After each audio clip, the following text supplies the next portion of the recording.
I'm Linda Simmons, and I'm the TriMet Board President, and I want to welcome you to the TriMet Board of Directors meeting for March 22nd, 2023.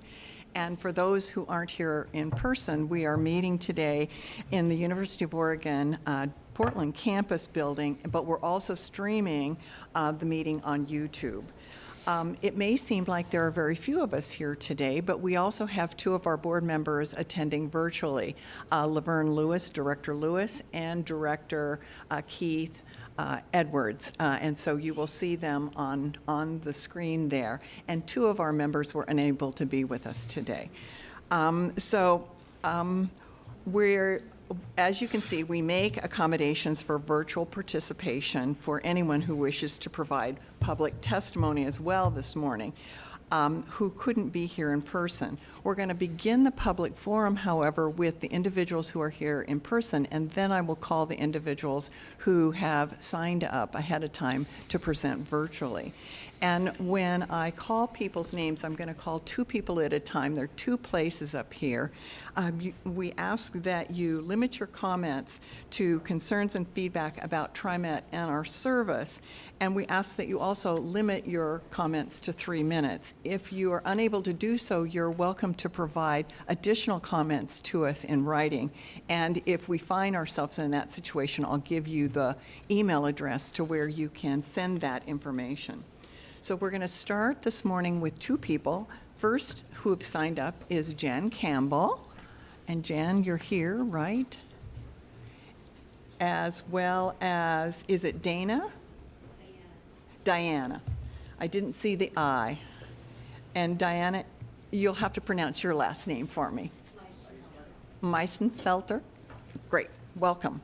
Welcome to both of you. Hi.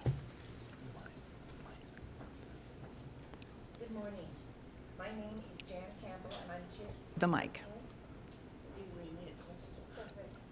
Push the red button. Sorry. Yeah, there we are. Thank you. Thank you. Good morning. My name is Jan Campbell, Chair of CAT, and I'm going to read a letter that from CAT regarding the proposed fare increase.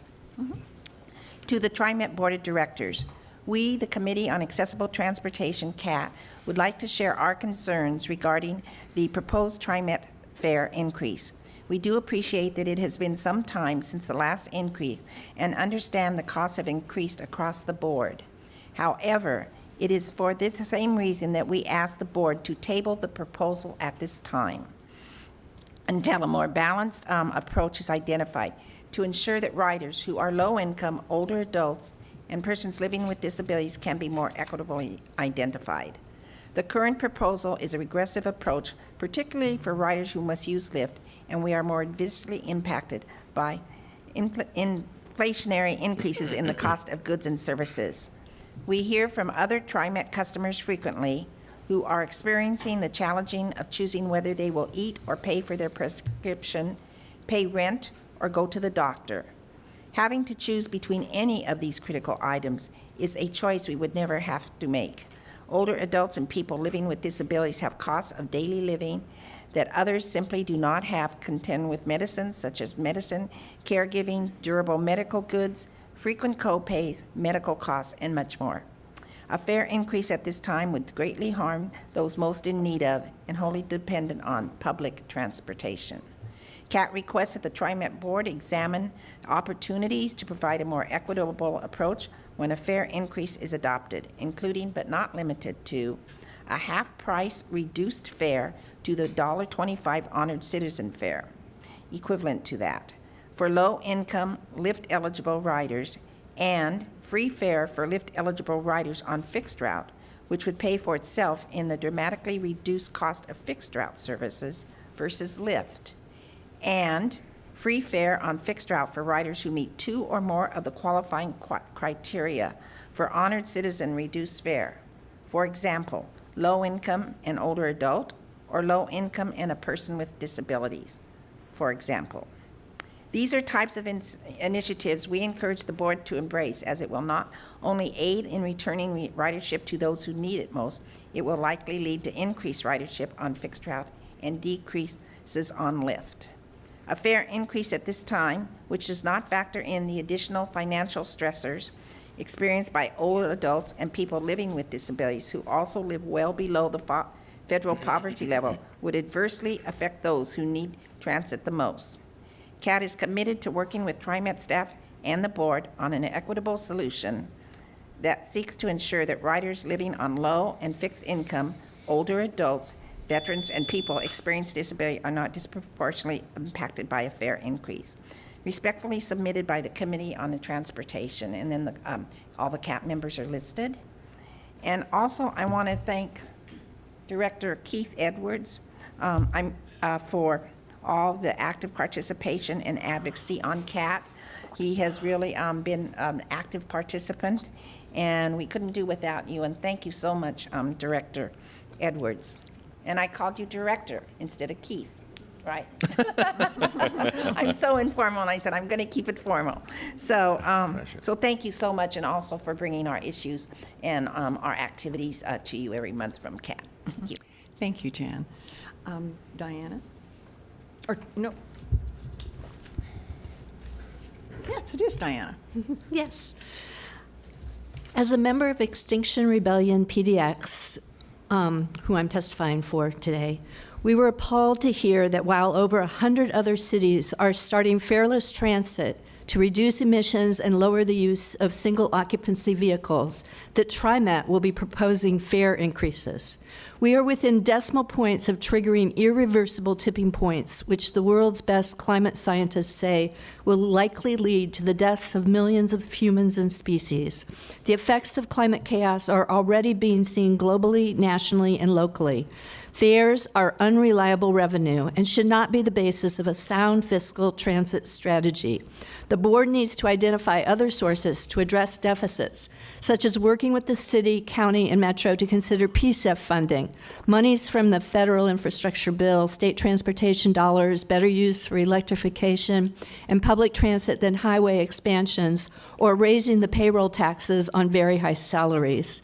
Eliminating fare enforcement could free up additional dollars while eliminating stress and increasing safety for drivers freed from enforcement. It will make transit more comfortable and equitable. TriMet should consider a phased-in fareless strategy, focusing first on frontline community members.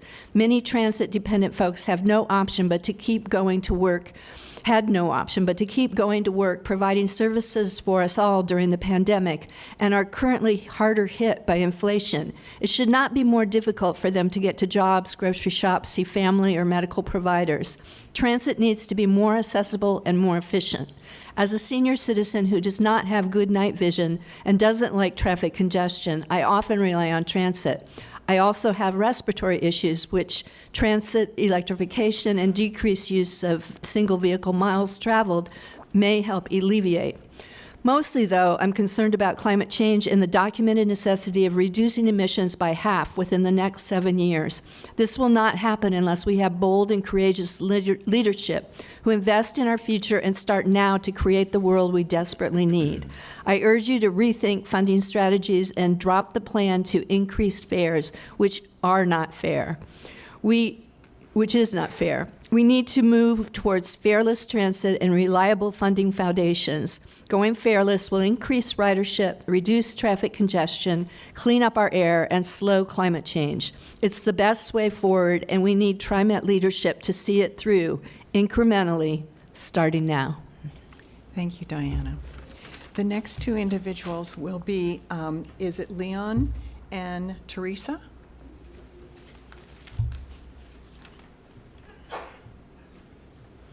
Hi, Leon. Welcome, Teresa.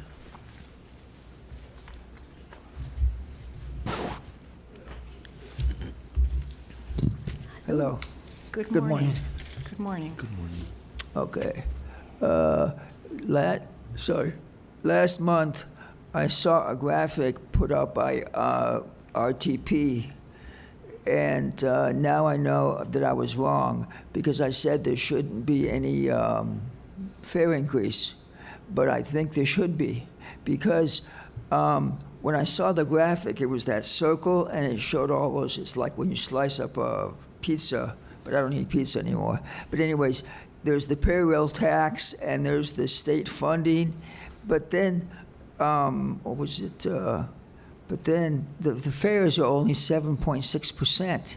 We need more. I think we need a fare increase.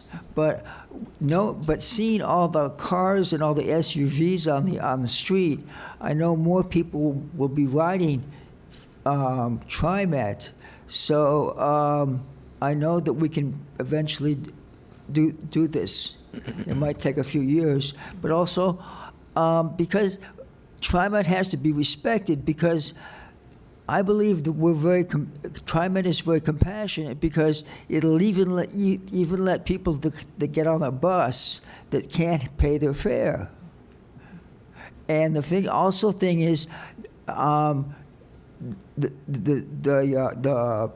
buses and the lifts are maintained and they're always clean, and I think that's very important and very helpful.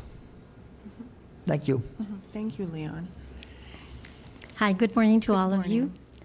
Buenos dias, I'm Teresa Keishi Soto. My relationship with organizing people, activating leaders, Environmental Justice Oregon Bus Riders Unite began in 2010. My riding TriMet began in 2003.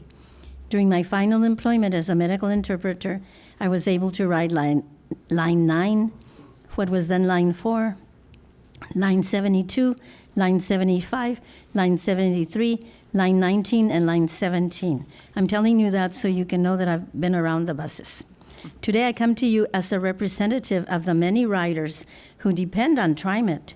I speak on behalf of those who use walkers, are in wheelchairs, those who use crutches, those who have no sight, those who are pushing strollers, those who are busing with children, and many like myself who are just slow moving. The current Hollywood hub plan requires passengers transferring between the MAX stop and the buses to cross Halsey Street. The consultants for the project have met with Opal BRU members and are aware of our concern. We have been told that there will be both audio and visual signals for crossing Halsey. Portland drivers are not pedestrian friendly. I realize, too, that pedestrians also need to be encouraged to wear visible clothing and to cross streets with caution. I'm asking that you as a board use your power to return the current plans to the drawing board so that passengers do not cross Halsey. Those of you who ride TriMet on a regular basis know that passengers transferring from one bus to another or to the MAX are rushed. They are distracted. They are focused on trying to make their bus connections. Often they will be carrying groceries, bags of cans, or other possessions. It is incumbent upon you as a board, and you have the power to do it, to make sure that any plans for TriMet projects that come before you in the future do not put the lives of the people who use the bus and MAX in jeopardy. To cross Southeast Powell at Southeast 133rd, where I live, Southeast Powell and 133rd, I press the button on the sign. The lights flash, and then a loud male voice tells me, cars may not stop. Please do not put riders in danger of losing their lives. Am I out of time? Okay, I'll talk about myself. I want you to know 2010, 2016, I served on the Outer Powell Safety Project Committee. During that time, as a member of the East Portland Action Plan Land Use and Transportation Committee, I advocated for line number 74. Line 74 came through, but now we need frequent service on line 74. That is an area that has a lot of people going to work. One more thing, I advocated for line 73 to get frequent service, and we did get frequent service. I have been doing this in 2010. I was only absent for a little while because I had to go back to work. I thank all of you for your service, and I look forward to seeing you again because I'm retired now. Thank you. Thank you so much. All right, now we're going to invite two of our virtual participants. First, we have Cassie Wilson, followed by Jeanette DeCastro. Cassie? Good morning. My name is Cassie Wilson. I'm a resident of Clackamas County and a member of the Committee on Accessible Transportation, but here I speak only for myself as I ask you to not move forward with the proposed fare increase. As a young person, I'm terrified of how climate change will impact the future for my generation and generations to come. 40% of our state's reported emissions come from transportation, and I deeply believe public transportation is key to reducing this. We need to be doing everything we can to get more people riding transit. Increasing the cost of riding will not help with this. However, fareless transit would. Additionally, every time I ride the bus from Gresham to Portland and back, there are multiple people who cannot afford the current fare rates. I appreciate that there are programs for people who are low income, but they're not reaching everyone, and for people who depend on transit, this fare increase will be devastating. As a transportation justice advocate, I continue to watch the state pour billions of dollars into expanding automobile infrastructure. I refuse to believe that a fare increase is the only option for maintaining and improving our transit system. I also refuse to pit fareless transit and quality service against each other. We can and should have both. Look for other funding sources. Fareless, frequent, and accessible transit is key for a just and sustainable future. Please do not move forward with a fare increase. Thank you. Thank you, Cassie. Next, we have Jeanette DeCastro. Good morning, Thank you. Jeanette. Hello, my name is Jeanette DeCastro. I'm here to personally speak against the proposed rate increase. I have been a rider since 1994, and I stopped, I guess, in 2021. I went to full-time driving after too many uncomfortable conversations with my kid's babysitter because I was late to pick up. I still know that transit service is critical. My community relies on it. It has some work to do to be more reliable. Let me explain why I think this fare increase is unreasonable. TriMet has a lot of deferred maintenance and has delayed some future improvement projects. And I don't think the ridership should have to bear the cost of that burden. I also know that ridership has shifted. And so this proposed increase really moves the costs to people with the fewest choices for their transportation, unlike me. It's a regressive move, and it works backwards for TriMet's equity goals. My understanding is TriMet's goal is to bring back ridership. Fareless transit would reduce the administrative barriers to ridership. I'm going to be real, I don't even know where to buy a hop card anymore. TriMet has impressive goals for reducing greenhouse gas emissions, and we're part of a bigger transportation system. So TriMet, in my mind, has a larger role to play for reducing greenhouse gases overall in our region, and we want to get more people back on the bus. Enforcement presence has increased at a cost, and I haven't really seen it impact community safety. And those costs will really eat away at the fare contributions that riders are making. I really appreciate TriMet as a large employer. They take pride in their good work. My suggestion is move those administrative rules out of fares and enforcement and into improving reliability, frequency, and community safety. I wanted to pay for and use transit because I believe in the mission, and I did pay for a pass when I was working for home and waiting to go back to the new normal. And looking at who rides every day and how they're asked to chip in disproportionately, and I cannot support a rate increase, a fare increase. I'm asking for TriMet folks to go back to the books, think really big, think bigger. As an agency, as part of a system, please vote no on the fare increase and say yes to frequent, fareless, and futuristic transit options for all of us. I'd love to get back on the bus. Thank you. Thank you, Jeanette. Next, we have Pedro. Is it Ebenezer? Pedro? Yes, that's me. Hello and good morning, TriMet Board. And quick thank you to Teresa, the TAC member, and the member from Extinction Rebellion, and my friends here virtually that made comments today. This is Pedro calling in once again to state my opposition to the proposed fare increase. I just want to start by sharing my reflections from this last month. I've been sitting uncomfortable with how this TriMet board is moving forward from Transit Equity Day on February 4th, on Rosa Parks' birthday. TriMet celebrated on this day by not collecting fares for the whole day. What makes me uncomfortable is the logic from TriMet that understands and celebrates transit equity by not charging fares, and yet this board continues to move forward with this proposal to increase fares in May.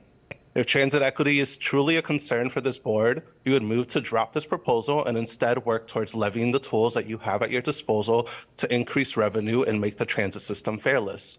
I'm going to read a paragraph from an article written by the economist Mary King, written for Street Roots, titled "TriMet should not eliminate fares.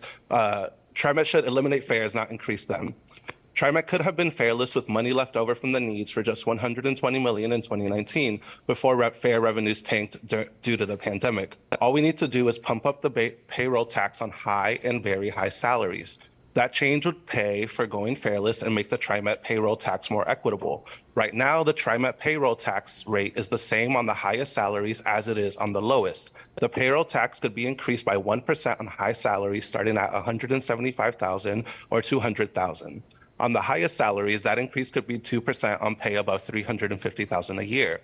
To get a sense on what these tax scenarios could raise, Representative Can Pham asked the state legislative revenue office for estimates. They projected that these small increases in the payroll tax would bring in 145 or 165 million by 2023, depending on the details, and 8 to 10 million more in 2024.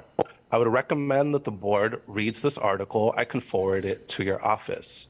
I will end my comments again with Mary King's words. Fare increases are unnecessary, cruel, and counterproductive, especially while riders are few and revenues are low. We should be going fareless to encourage more people to ride the bus, reduce traffic, clean up our air, end criminalization of young people, and make transportation more available for everyone. Please don't vote on this fare increase. And I would actually be really pleased if y'all moved forward by just dropping this proposal and going back into working session to find another solution for this. Thank you, Pedro. Next, we have Yi. And Yi, I can't pronounce your last name. Would you do that for me, please? Yeah. You got it? Yes. Hi, Jay is here with me. She's actually going to make comment from my computer. Okay. I thought they. I see. Okay. Hello. Thanks for having me. I appreciate the opportunity to speak up about this proposed fare increase, as I've been following this discussion for a while. And I understand the budget shortfall, but this current proposal is unacceptable. It puts the burden on riders and fails to consider alternative revenues resources that can mitigate the impact on those who rely on public transit. Public transportation is not just a mode of transportation for me, it's a way of life. I know firsthand the struggles that come with relying on public transportation. I've never had a license, and I don't intend to. That's 38 years of transit dependence. And it's not just me. Many people in my community rely on public transit to get to work, school, and other essential destinations. And with inflation as it is, less and less people can afford gas, insurance, and especially the cars themselves and the constant repairs they require, which means more people rely on public transit. Just 3 days ago, Salon Magazine published an article titled, "As Wealth Inequality Spirals Out of Control, Many Americans Can No Longer Afford to Drive." It talks about the increasing inaccessibility of cars and how it's having a detrimental impact on the nation's social fabric. Salon argues that with income inequality growing and the cost of owning a car rising, people without cars must walk or use shoddy transit and are increasingly cut off from jobs, schooling, and services. Raising bus fares will force people to choose between paying for basic necessities like food and housing or paying for public transit to get to work, school, or medical appointments. This is an unjust choice that only exacerbates the systemic inequalities that exist in our society. The burden of the fare increase falls on those who can least afford it, perpetuating the cycle of poverty and further entrenching systemic racism. Is this an outcome that this board finds acceptable for Portland? Let's put the moral considerations aside. In a time when more and more people are waking up to the inequities of the world and demanding justice and accountability, is it smart to risk your political integrity on something that could so easily be proven to exacerbate racial and economic inequalities? Aside from the obvious equity issues, raising bus fare will have an environmental impact as well. Public transit is a crucial component in reducing greenhouse gas emissions and fighting climate change. By making it more expensive for people to ride the bus, we're discouraging the use of public transit and encouraging the use of private cars, which leads to more emissions and worsening climate crisis. Cars also equal more freeways and widening freeways, which has a devastating impact on communities of color. I urge TriMet staff to consider alternative revenue sources and not put the burden solely on riders. This proposal is coming without a full guarantee of service, and that's unacceptable. No one's going to pay more for the terrible service we have now. And contrary to what someone else testified, it is not clean, and they do not let you on for free. We deserve a reliable and affordable public transport system that serves all members of the community. It is a crucial component of this infrastructure, and it should be accessible for everyone, regardless of their ability to pay. Thank you. Thank you. Next, we're going to hear from, oh my goodness, please pronounce your first name for me. It's Jetamio. Yeah, thank you. It's pronounced Jetamio. Thank you. Welcome. Yeah, thank you. My name is Jay Kennedy. I go by Jetamio Kennedy. I work for Relay Resources. We're a nonprofit here in Oregon. TriMet, I'm sure, is probably pretty aware of who we are. I came here to talk today to propose expanding the frequency service of the 87, which has an actual stop here at Relay Resources.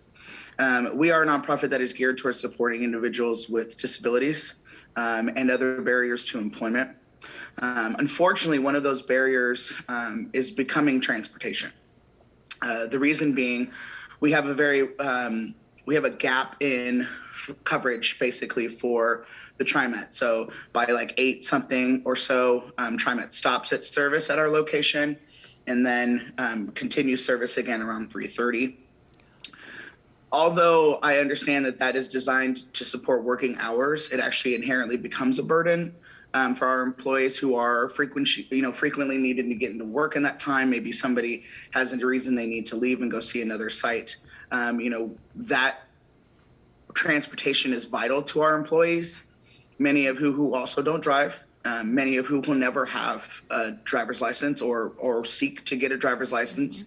We have a lot of individuals primarily who are stationed and live in that East County area of Oregon or in the Gresham area. And so, that 87 determines, whether they get to work on time or not.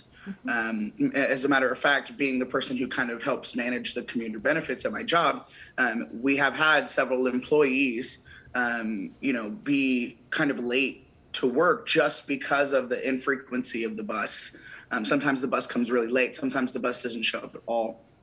And that kind of forces those individuals to not only be late, but then have to travel great distances to make a connection or so on and so forth. And that's a real big burden on those individuals, especially some of these people who are getting a job for the very first time. They need that kind of security. So any way that we could expand the 87 service, the frequency, the safety. Another thing I'd like to propose too is when these bus riders or the bus drivers are coming to our stop, a lot of them are just kind of blowing through our stop. I recognize they have a time schedule, they have to be on time. But what we're seeing is them seeing nobody standing outside and then leaving. But actually, we have a lot of individuals that are trying to keep warm or safe inside of our building. And when they see the bus is when they come out to the stop. So that's a simple proposal as well that could make such a huge impact for our service. And not only that, but for our 700 plus employees. So again, that was my proposal and I really appreciate the time. Thank you so much. Thank you so much. Next today we're going to hear from it's Dyami. Please pronounce your first name for me. Yes, of course.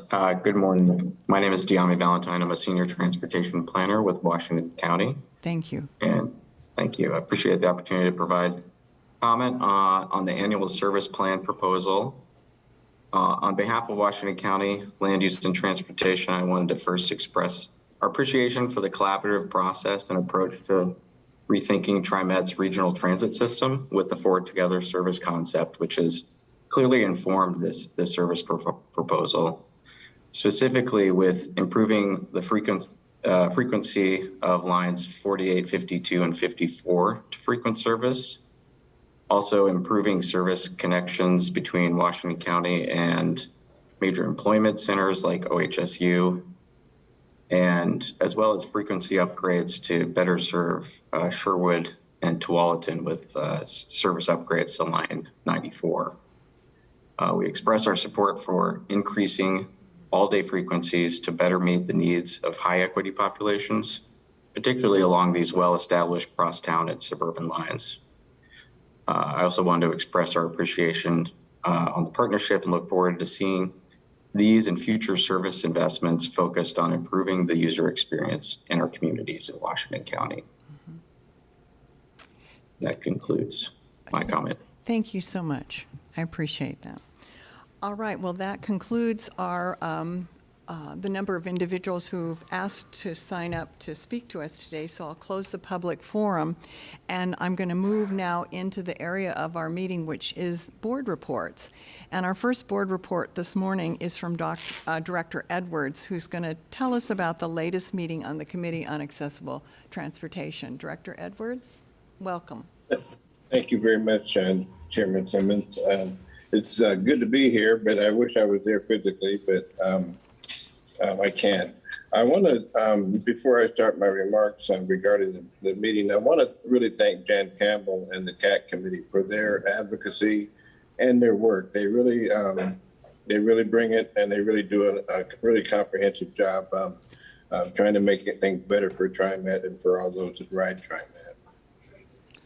I also want to thank Eileen Collins for the minutes that she provided so I can be able to share this report this morning. First of all, at the CAT meeting, President Campbell had shared that there's going to be an upcoming active transportation summit held at the Oregon Convention Center. And that's going to be from April 23rd to 26th, Sunday through Wednesday of that week.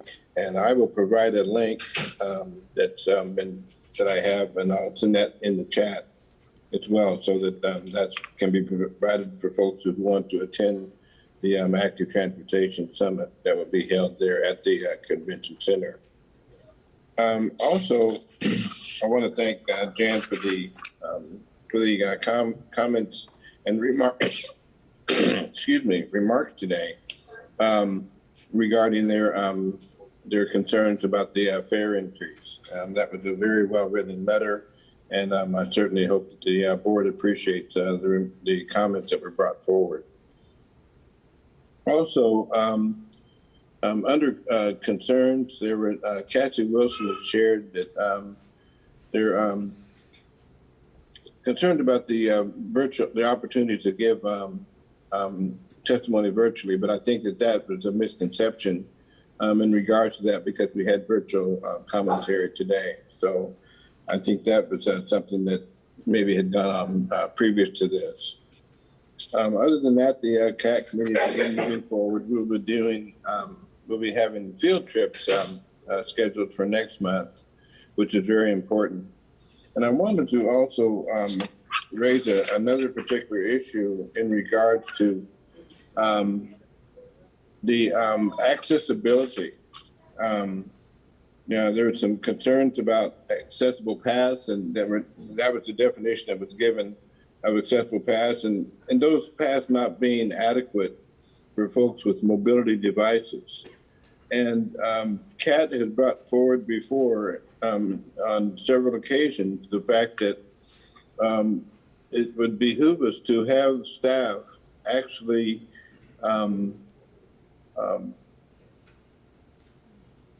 I'm trying to find my words here, but actually have staff take on the what it would be like to have to use a mobility device, and what it would be like to be sightless, and what it would be like to not be able to hear.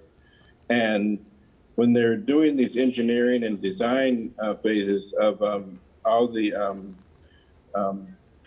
vehicles and all of the different things that have to do with TriMet, it's important to have that up front, because then when you have to go back and try to get it done afterwards, it's very challenging and it can be very expensive. It's a lot easier to have that planned up front. And so, again, CAT is encouraging staff when they go on these field trips, or when they're involved with the design and engineering phase of these different products that have to be used for the TriMet and for the public, that they go out and simulate these disabilities so that they're able to have a better understanding of what the design should look like. And we don't have to go back and say, well, we could have done this better, we could have done that better. And I think it's an ounce of prevention that certainly helps the budget, as well as making sure that folks are being thought of and considered whenever there's designs are coming forward. So I just wanted to share that. And that pretty much completes my report. So thank you all very much. Are there any questions?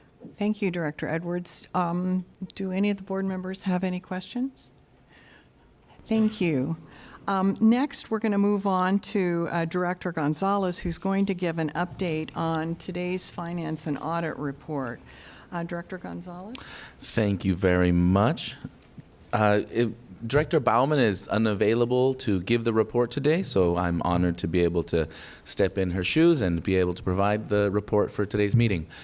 We had a meeting just this morning, so pardon me to the Board of Directors for no written report of this, but we were able to look at a presentation of the financial forecast, which is part of the proposed budget that has been provided to board members. So everyone has the proposed budget. We simply were able to walk through it and look at what are the updated assumptions and have a chance to ask some questions. So that's information that was covered in that meeting today, and the board has all of the new updated forecasted information in that proposed budget. So that concludes my report. Thank you, Director Gonzalez. One of the things I wanted to mention, although Director Irish Bauman is not here today, she was able to represent the agency at the opening of the Fuller Street Apartments, and which provides affordable housing and is built on a TriMet park and ride. And we were just so happy to participate in that. And I know had she been able to be here today, she would have provided more complete comments about that. But I was glad she was able to represent the agency at that particular event. So next we're going to go on to Director Way, who will be providing an update on the Transit Equity Advisory Committee. Director Way? Great, thank you. Hi, everyone, good morning. So I'm just proud to present our March report for TIAC. And before I start, I just wanted to very quick story. I was getting my morning coffee this morning and saw Leisha Shretha. And for folks who don't know Leisha, she's the executive director of Division Midway Alliance, which does wonderful things for community members, immigrant refugee community members out in East Portland. Well, I saw her this morning off Broadway at the bus stop with about 10, 15. They looked like they were Bhutanese community members, new arrivals at the bus stop, probably doing what Leisha does best, with just probably showing them how to take transit and how to take the bus. So it just warms my heart so much about the real heroes, the real sheroes that are out there that are helping our community members who are brand new arrivals, immigrants, refugees, different folks just learning how to take transit. So just really warmed my heart, and I just wanted to share that quick story. I do have a pretty full report, so I'll try to make it as brief as possible, but I also want to give a shout out to Amparo Augusto, who's here today, who always is at TIAC, always is, not to embarrass her a little bit, but she always does a great work with the note-taking, so thank you so much, Amparo. So just very quickly, TriMet continues to have job fairs, hiring events to recruit, attract, really great folks to work and represent our agency, and along those lines, many of you may have heard that we celebrated the Transit Driver Appreciation Day, which was on Friday, March 17th. I saw just really great social media posts of just acknowledging all the different bus drivers that are out there. So thank you for the work of putting on your uniform every day and serving our community. There is also a call to artists for cultural bus wraps. So many of you have seen our wonderful bus wraps every month celebrate, different communities, different artists, and so this is in preparation for the Disability Pride Month, and again, this is encouragement for members to share the word, spread the word with local artists that there is a call for a proposal for artists. You're going to hear a lot of conversation back and forth about the increased fare proposal.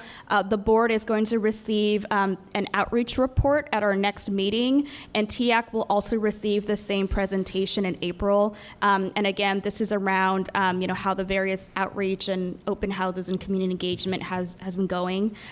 We also heard that Washington County, in partnership with TriMet, is bringing a new outreach group to our transit system, and this is really to help connect people riding the Max Blue and Red Line trains with social services before they reach the end of the line. And it's made up of social service providers and Washington County staff, and the goal is really to prevent people from becoming stranded in Washington County after Max service ends. So really great work for that collaboration and just outside thinking of how do we connect public services, public resources, social services to public transit. And we also received a presentation on security on the transit system. Staff reviewed incidents that have caught the media's attention and provided an overview of partnerships and efforts to increase presence on the system, the different options for handling security situations, such as increasing security presence, and the number of customer safety supervisors and officers. Staff highlighted sort of a new task force model with the Multnomah County Sheriff's Office, and a pilot program with the safety response team, which connects people to resources. TIAC members specifically asked questions around staffing roles on the system, the number of armed groups riding the system, and if data is available on the relationship between harassment and assaults and fare enforcement is available. So I think stay tuned. There's more information coming that way. And then it was also asked if there was a correlation between the increased number of customer safety supervisor positions and the proposal to increased fares. Staff also provided an update on the planning and outreach of the second year of the Youth Summer Pass program. And TriMet is again gearing up to distribute passes to school districts. And there are other new community members that have been identified. So I really want to thank staff again, and also the various community-based organizations and also various school districts for participating in the Summer Youth Program. And then staff has also sent their recommendation for TIAC membership to the general manager. So as folks may recall, back in last December, early January of this year, we had formed a couple of different retreats to really, look at who comprises TIAC, right? This is the Transit Equity Advisory Committee. So what does that actually mean? What does that actually mean for TriMet to continue to work on our equity goals, to think strategically about who's at the table and helping to make informed decisions? And so our members, so staff asked members for feedback on items to help a new orientation process for newer TIAC organizations. And so this orientation process is going to be for new and existing members. And I just really want to thank our TIAC members, again, who show up every month unpaid for a couple hours to really give their feedback on how we can make TIAC better, more inclusive, and some of the ways is reviewing our bylaws, our mission statement, their own roles and responsibilities, and also having videos and presentations that are accessible for folks to review at their pace. And then last but not least, staff reviewed the timeline of the increased fare proposal and also the release of Title VI's study, which will outline potential mitigations if the proposal moves forward, such as initiating new reduced fare programs, updating existing subsidy programs, or increasing program participation. And as you may have heard, the board could also move to delay the fare change or modify the fare proposal. And a final decision will be made in June. And then I'm also really happy to hear that there is actually a new work group that is underway that is being led by TIAC and by some of our members and our staff, and it's a fare subsidy work group. So again, there's been lots and lots of conversations just over the last couple of years of how do we become creative, how do we think outside the box when it comes to, just thinking about fares and the role that fares play in our agency. So this is a brand new work group. Members were encouraged to let staff know of their interest to join the work group, and the work of the fare subsidy work group is scheduled to begin in late April. So stay tuned for more information on that. The fare subsidy work group will also move forward regardless of the outcome of the fare increase vote in June. So that's my report, and happy to take questions. Great. Just one point of clarification. The actual board vote will be in May. Oh, thank you. Yes, for the record, the vote is in May if we decide to move forward. Right. Okay. Thank you so much, Director Way. Any questions? Yes, Director Gonzalez. Thank you. Thank you for the report, Director Y. Not a question so much as a comment. I'm thrilled to hear about this work group getting activated, and I just wanted to express my sentiment of both enthusiasm for the work and an encouragement that whomever participates, first of all, I'd love to have a lot of voices at the table to participate. So please stay on the lookout and figure out ways to become involved in that. I know it's such an important conversation for so many of our riders and our citizens in the community. I also encourage you to look at the tools beyond the arsenal of TriMet. There's been some ideas brought forward today clearly about how fares can be addressed, and it's important to recognize that some of these ideas take us outside of what TriMet can do on its own. For example, the payroll tax has a lot of potential opportunities for adjustments. All of this goes back to the state legislators, and it's an opportunity for us to lean into this conversation with our legislators. So through the work of this work group and through the attention that some of our legislators already have on the matter, I would encourage folks to look at how our legislation at the state level can be bringing resources to TriMet so that we can address this in a more comprehensive way. So thank you. Very good. Any other questions or comments? Seeing none, I'm going to move on then. That was the end of our board reports, but before we move to the general manager's monthly report, I want to inform the board that since my and Vice President Bauman's terms on the board are scheduled to end May 31st of 2023, we're starting the general manager annual performance review process several months earlier than usual.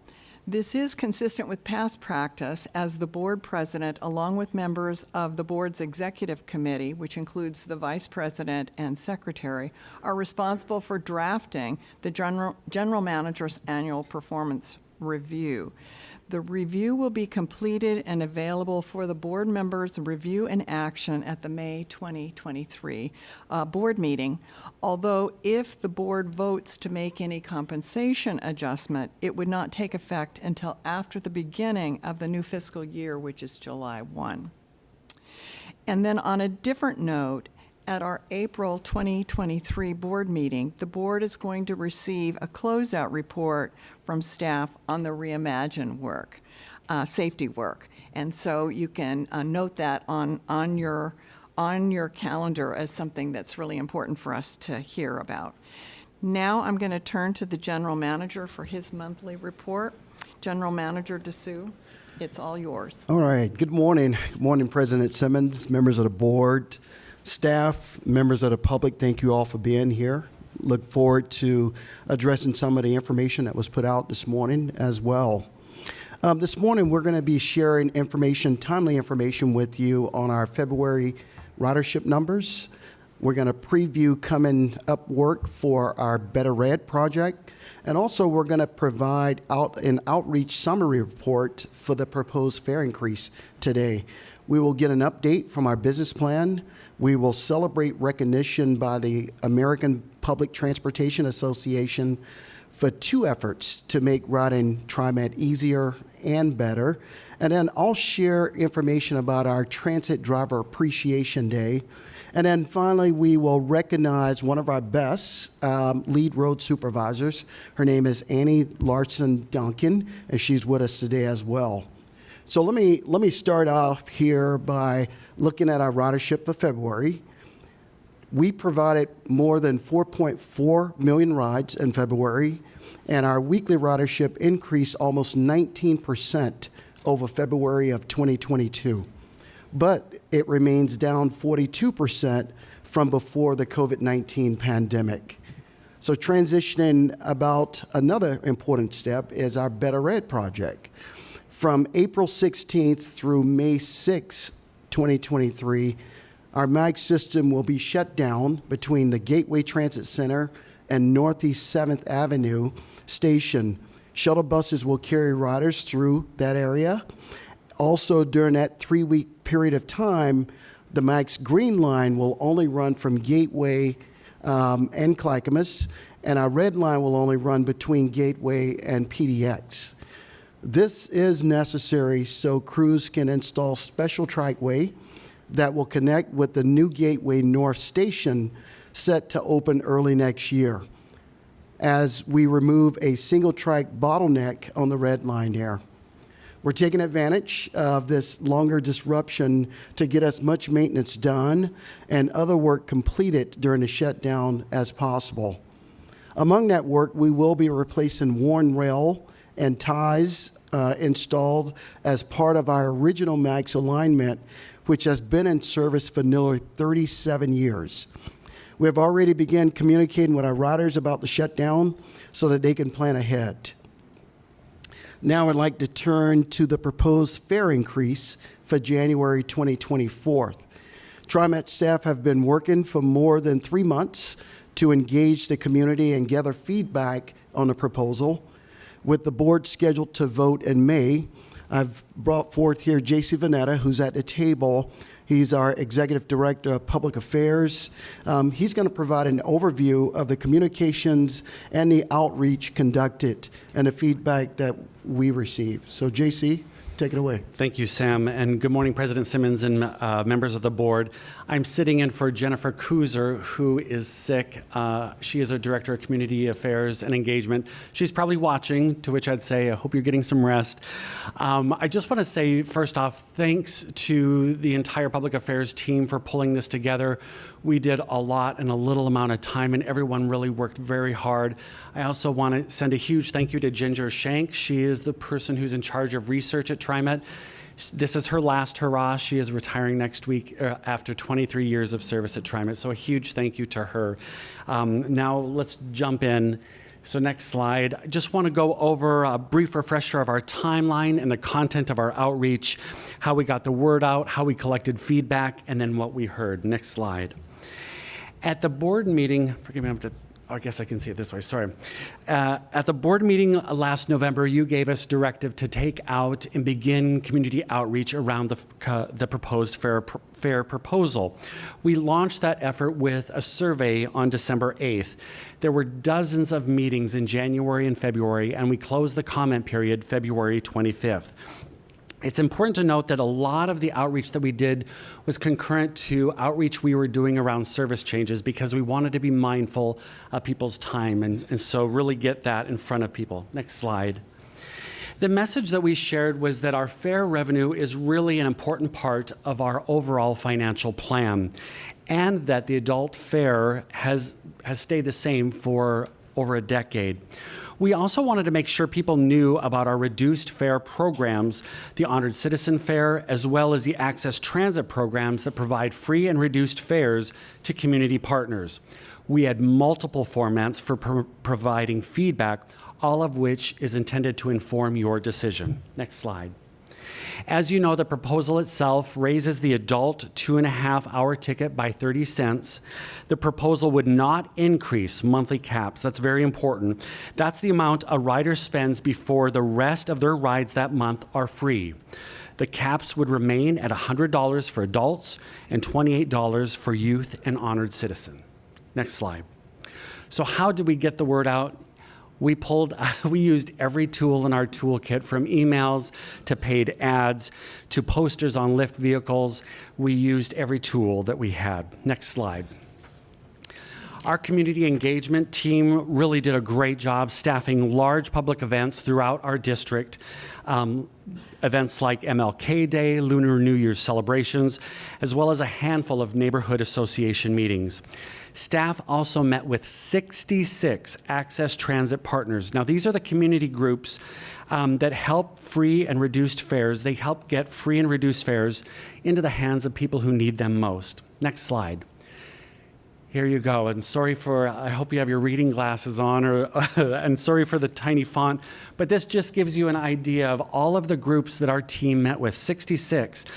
These meetings were to inform the partners about the fair proposal, to encourage them to help spread the word and to get feedback, and to make sure they had all the information they needed to help us fully utilize those free and reduced fare programs. Next slide.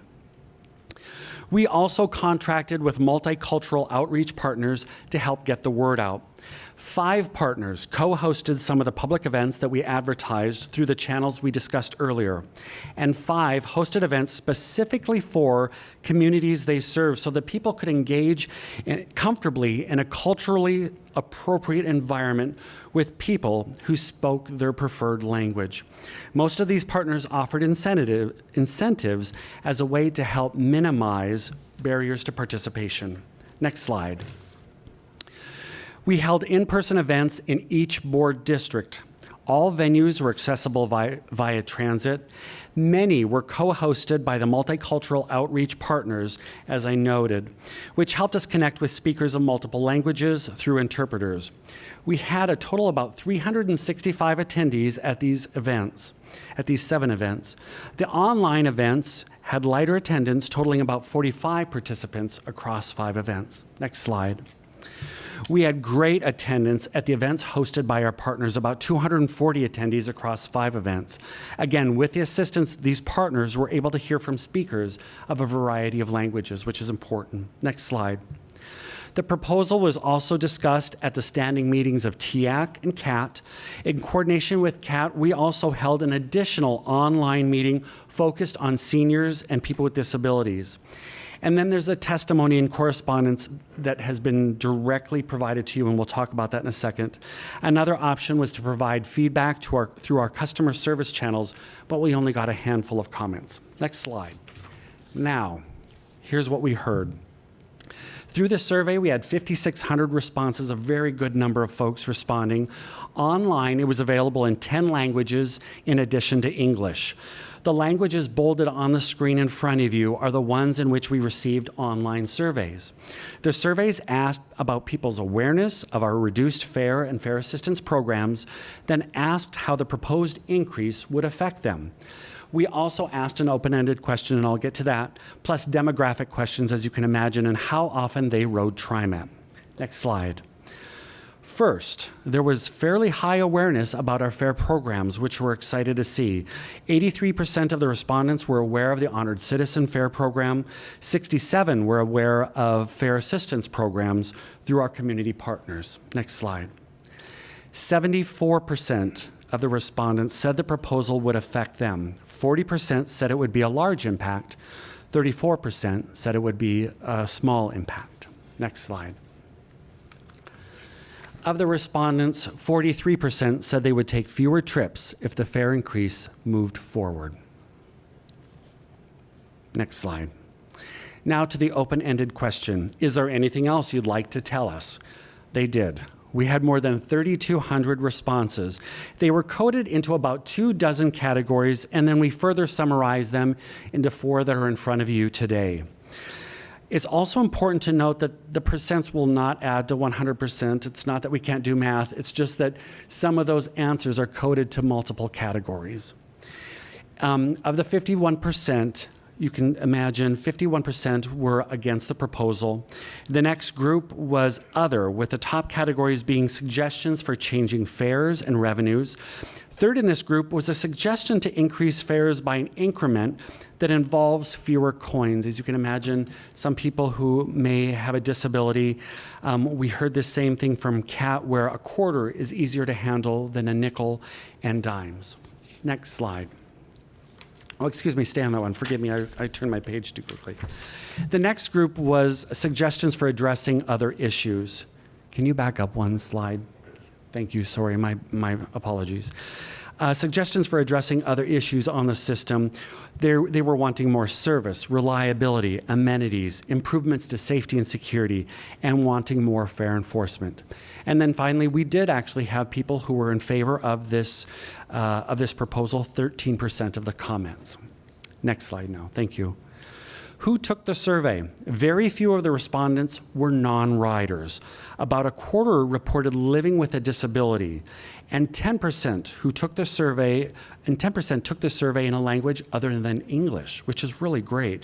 The top 3 languages, obviously other than English, were Ukrainian, Spanish, and Russian. Next slide. And I'm going through this quite quickly, but you also have the slides in front of you, so just want to make sure. Some of the demographics, nearly a third of the respondents identified as a person of color, and more than a third of the people responding were people living below the federal poverty line. Next slide. Now to what we heard from the events. We provided tablets to people at all of the events to complete the online surveys, as well as paper copies. We also collected comments from conversations and through those paper comment cards, and these were also coded in that same methodology as the 3,200 open-ended comments, survey comments. On the previous slides about the survey, we showed you percentages to make the numbers digestible. Here, for this smaller amount we received, we actually are using the quantities. The table on this slide shows the scale between the survey and the event comments, down on the bottom, if you wouldn't. Next slide.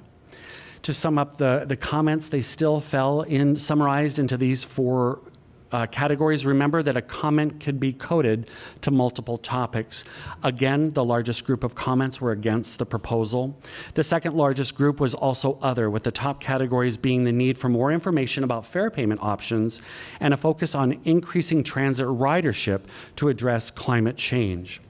The next group was suggestions for addressing other issues on the system, similar to what you've heard before, wanting safety and security improvements, service and amenities, and cleanliness. And there were also 13 positive comments for the proposal. Next slide.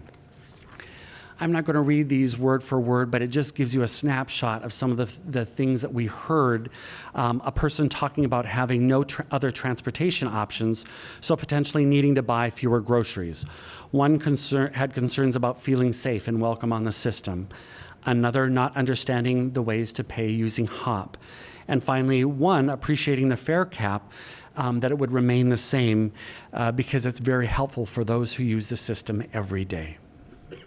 Next slide. Now, shifting to the TriMet committees and board meetings, because members of the board attend these meetings, we have just a few notes on these themes. At TIAC, there was a general opposition to the proposal and continued interest, which I think you heard this morning, a continued interest in exploring a fareless system. CAT also expressed opposition, which they shared with you earlier today. And the testimony and letters that you have directly received, you received 40 letters, all have been in opposition. A lot have encouraged TriMet to find other revenue a lot have encouraged TriMet to find other revenue sources on high income earners. Last slide. So this has been a broad overview of our overall outreach report. Again, I want to thank the team to bring all of this and communicating with the public. At your strategy session next week, John Gardner will be bringing forward the Title VI analysis. That analysis has been informed, and the recommendations incorporated have all been informed by all of this public outreach. With that, I'll answer any questions if you have any. Director Wei? Thank you so much for this report. I'm just wondering if the presentation is available online. Not yet. You get it first. Okay, great. And sorry, do you know when it'll be available for the public? We could probably have it online. Oh. I will send it to the web team after the meeting. Okay. Great, thank you. Yeah. Awesome, thanks. Dr. Gonzalez? Thank you.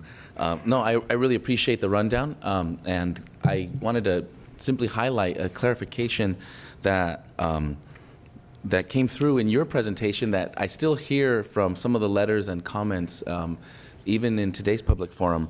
I think it's worth noting that the cap, while we're changing fares, the cap is not changing right now. Correct. And for unless I'm wrong, it sounds to me like frequent riders, should these changes pass, are going to be reaching that cap sooner. It'll take less rides, essentially, to get to the point where you've reached the cap.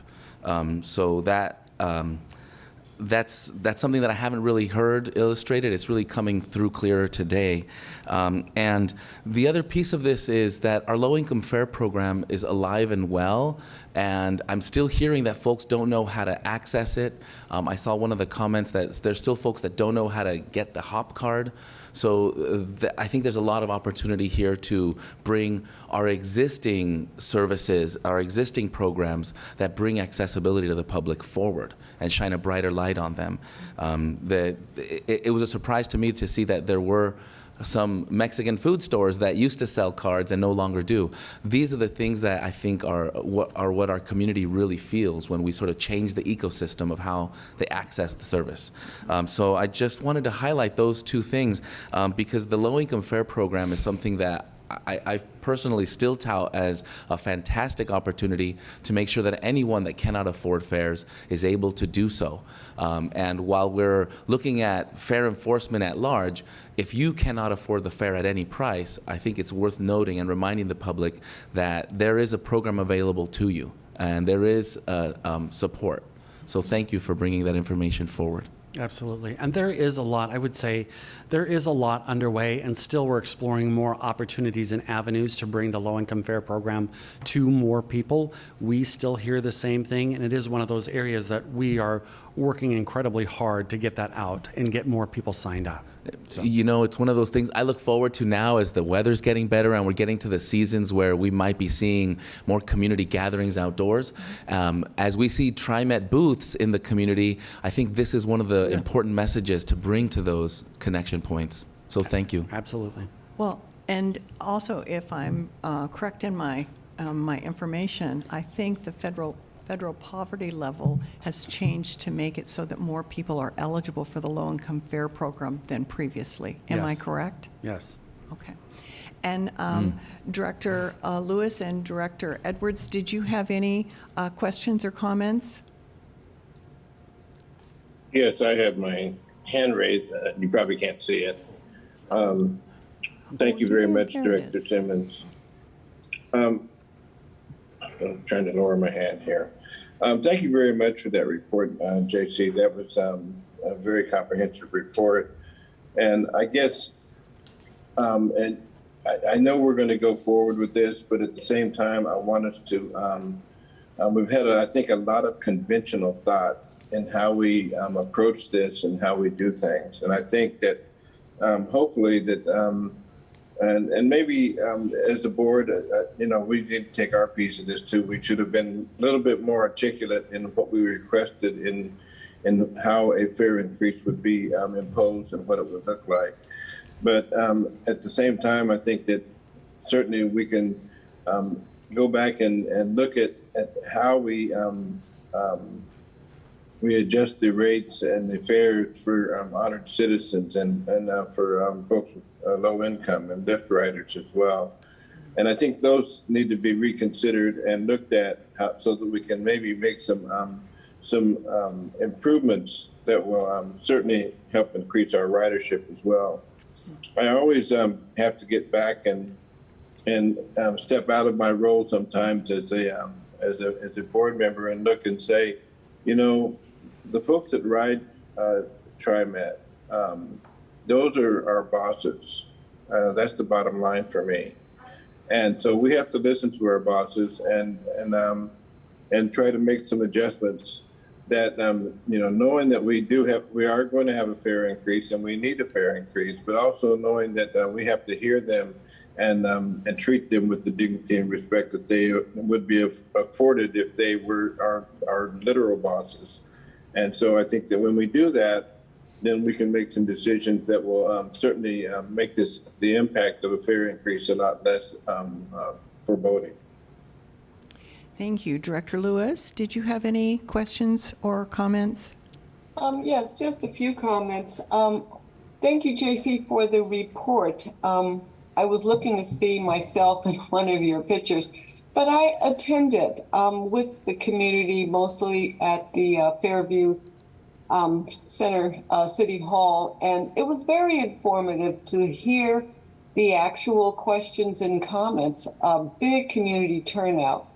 and the actual displays. There was conversation on the changes in bus lines, which I was more so interested because of my area and getting a few comments from the community, but also seeing the presentation and community members actually stepping up and using the iPads to answer the survey questions. And I want to say your department and staff were doing an excellent job, and then giving out lots of TriMet swag. But it was very good to see the community came out and truly participated.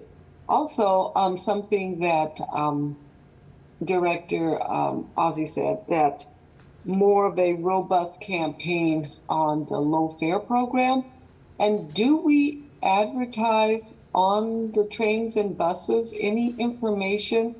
Not so much handouts, because I know those become lots of trash, but anything posted on our transit system that provide information. And gotta agree, it's really hard now to find the low fare information of where you can buy the hop cart. I mean, that has really diminished.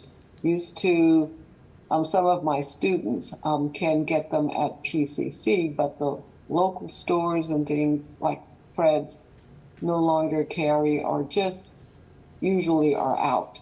And so that is an excellent opportunity, but not having access does create a barrier for those communities that use those. That's it. Okay. Thank you. Thank you for the opportunity. Agreed. I just wanted to answer your question. We do have information on board our buses and trains. We are, however, looking at refreshing it because it's stale, and we want to think about different ways of communicating it. So that's still to come. But as to your point, we can always do more. We can always improve what we've done, and so it's definitely something the team has been working on and really looking at every avenue to take to get more people signed up. Thank you. General Manager Dessou, you have additional I do. items. Yes. Thank you, JC. As you know, every year TriMet updates our business plan to provide a roadmap for the next 5 years and help align our financial decisions with our vision, mission, and values. Senior Director of Planning, Alan Lato, leads this effort. The board has heard from Alan several times during the development on the business plan. Today, I'd like to bring Alan up one more time for a final look of the final version, which takes effect July 1st, 2023. Alan. Great, thank you. President Simmons and members of the board. As Sam said, I've been in front of you a few times with the development of this business plan. As the brief reminder, back in the fall, to have a strategic conversation about sort of the overall direction. And then in January with the draft, going through some of the details on there. And after that, immediately following that board, it was released to the public and, of course, to all of TriMet employees for comment during the end of January and the month of February. With those comments, then we have adjusted, made some edits for this final business plan that is in your packet and will go live after this meeting. And that responds to the comments we got. We did, as you have heard, meet with the Transit Equity Advisory Committee and with the Committee on Accessible Transportation, and got a few other comments as well. The changes in here, there are a number of small, literally copy editing changes, but the changes in here largely around a comment from the CAT committee, where some of our language was a little bit stale in the purpose and in one of the objectives, which was talking about mobility. And we adjusted that to mobility for all to be as inclusive as possible, so it wasn't signaling out or using less than positive language. We also updated performance measures with new data since since January, and put in a little bit more context for some of those measures. We added a key strategic action in Goal 1 around a potential for on-demand service that we're exploring right now. And some other small edits throughout the document to make the key strategic actions and the rest of the document more clear as possible, and as readable as possible, despite the fact that it is still a largely internally focused document and therefore tends to be a bit technical. So with that, I present to you the final business plan with those small edits from the draft business plan, consistent with the expectations of our executive team and our general manager, and responsive to the comments that we have gotten from board members as well as the public. With that, I would stop and just say that if that that element looks good to you all, then we would release it to the public, and that would be our guiding plan for, as Sam said, starting in the fiscal year 2024, which begins July 1st of this year. You don't need any action, formal action. No, there's no formal action. We just need to make sure we're taking direction and comment. Okay. I'll check and see. I know that some of the board members, Director Bauman and myself have had additional opportunities to critique and make recommendations. And are there any other individuals that feel that they need more time? And I see Director Edwards has his hand up, and Director Gonzalez next. Thank you, Chair Timmons, and thank you, Alan. I certainly appreciate the fact that you were listening and you heard us, and then you've made some modifications, and that is genuine, and that certainly is appreciated by myself. And I just want to thank you for that, because that makes a huge difference. That's been one of the concerns, is that when folks speak, there's been complaints about not being heard. And so I certainly appreciate the fact that you did hear, you listened, and you made some adjustments. So thank you very much. Mm-hmm. Thank you, Director Edwards, and thank you to the CAT committee for engaging as well. Yeah. Director Gonzalez? Thank you very much, President Simmons. I wanted to encourage the public, once again, to take a look at this. Even though it's called the business plan, I want to emphasize that it's really one of the best windows that you're going to get into the comprehensive strategies and updates on what we're working on. Everything from the electrification piece of it, the decarbonization piece, the ridership piece, in addition to the dollars and cents. It's one of the best things I point to, and it's going to be online? Yes, it will be.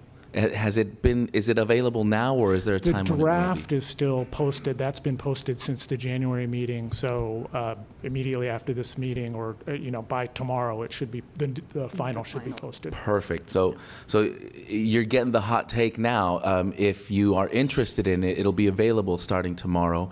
And again, this is, I think, one of the best things to point at if anyone is interested in looking at what the vision is for us as we move forward. It's got all of our strategic initiatives, and it's one of the best places to not only look at, but to reference when we're trying to figure out if there's anything that we're not talking about that we should be with where we want to take TriMet.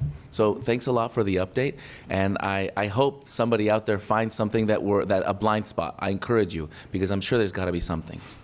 Great, thank you. It's like a prism. It's been looked at by so many people. Yes. Director Lewis, did you have any questions? Thank you. Okay, I think we're fine with putting it forward and putting it online as the final. Great, thank you. Thank you. Thanks, Alan, for the presentation there. Next, I would like to congratulate TriMet staff for 2 first-place awards from the American Public Transportation Association. The APTA AdWheel Awards recognize marketing and communication efforts in the transit industry. TriMet revamped our website, trimet.org, which makes it easier for people to plan and track their rides. And we were honored as the best electronic media effort to increase ridership or sales.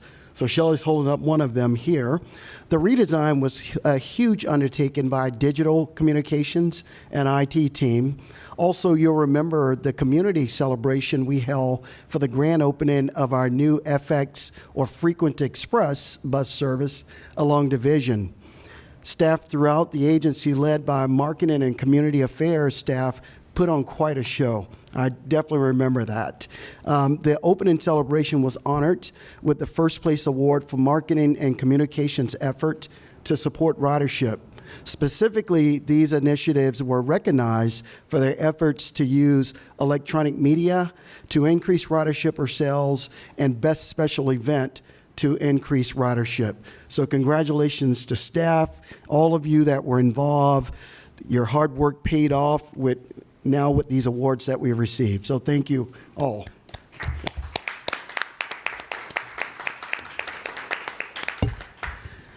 Also this morning, I just want to take a moment and thank the hundreds of TriMet employees and riders who joined me last Friday. Mary, I'm sitting here looking at you and thinking how you were all dressed up, and we really showed up and showed a special appreciation for our operators last week.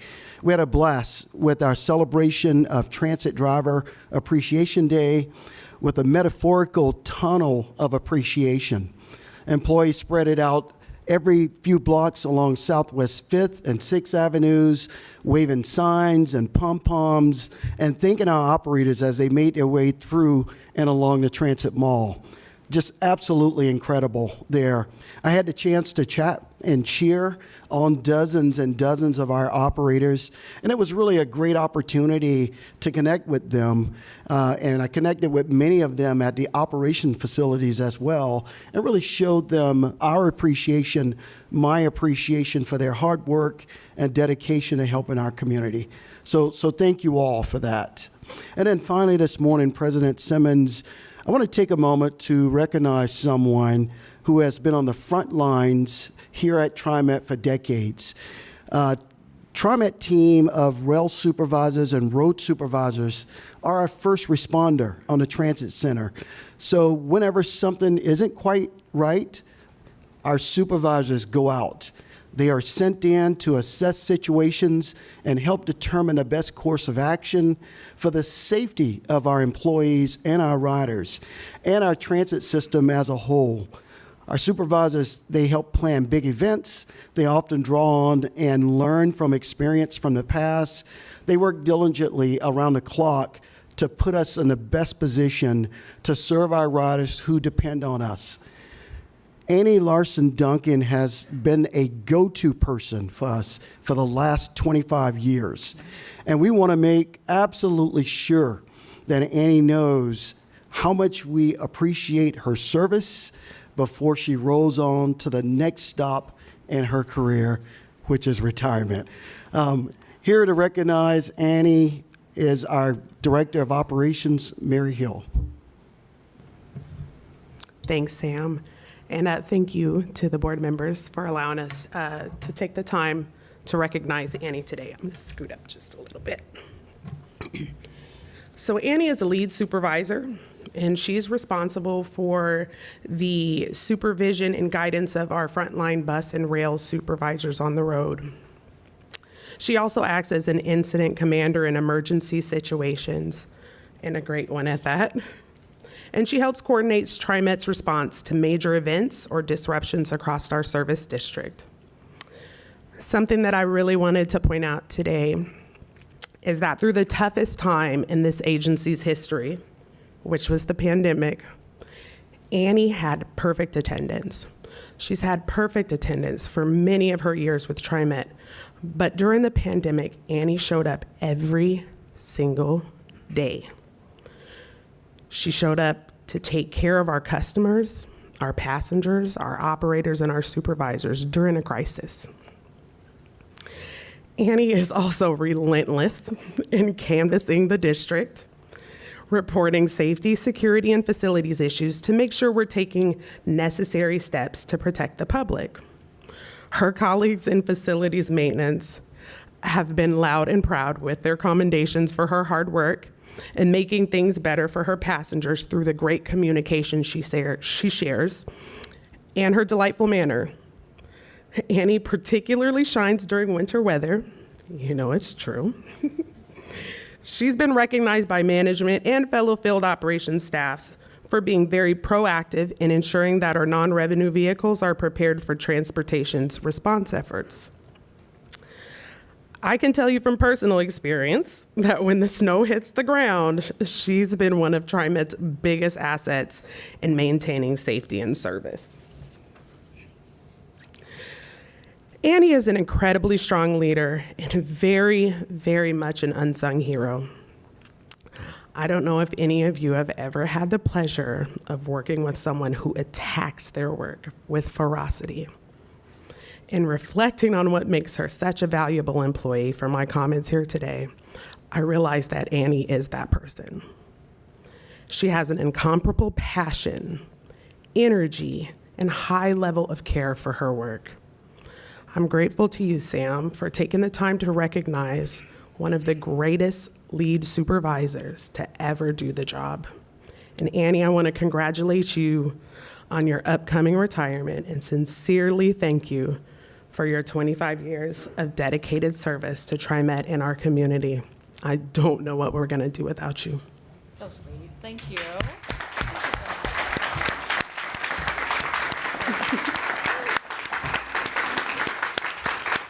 Look at that.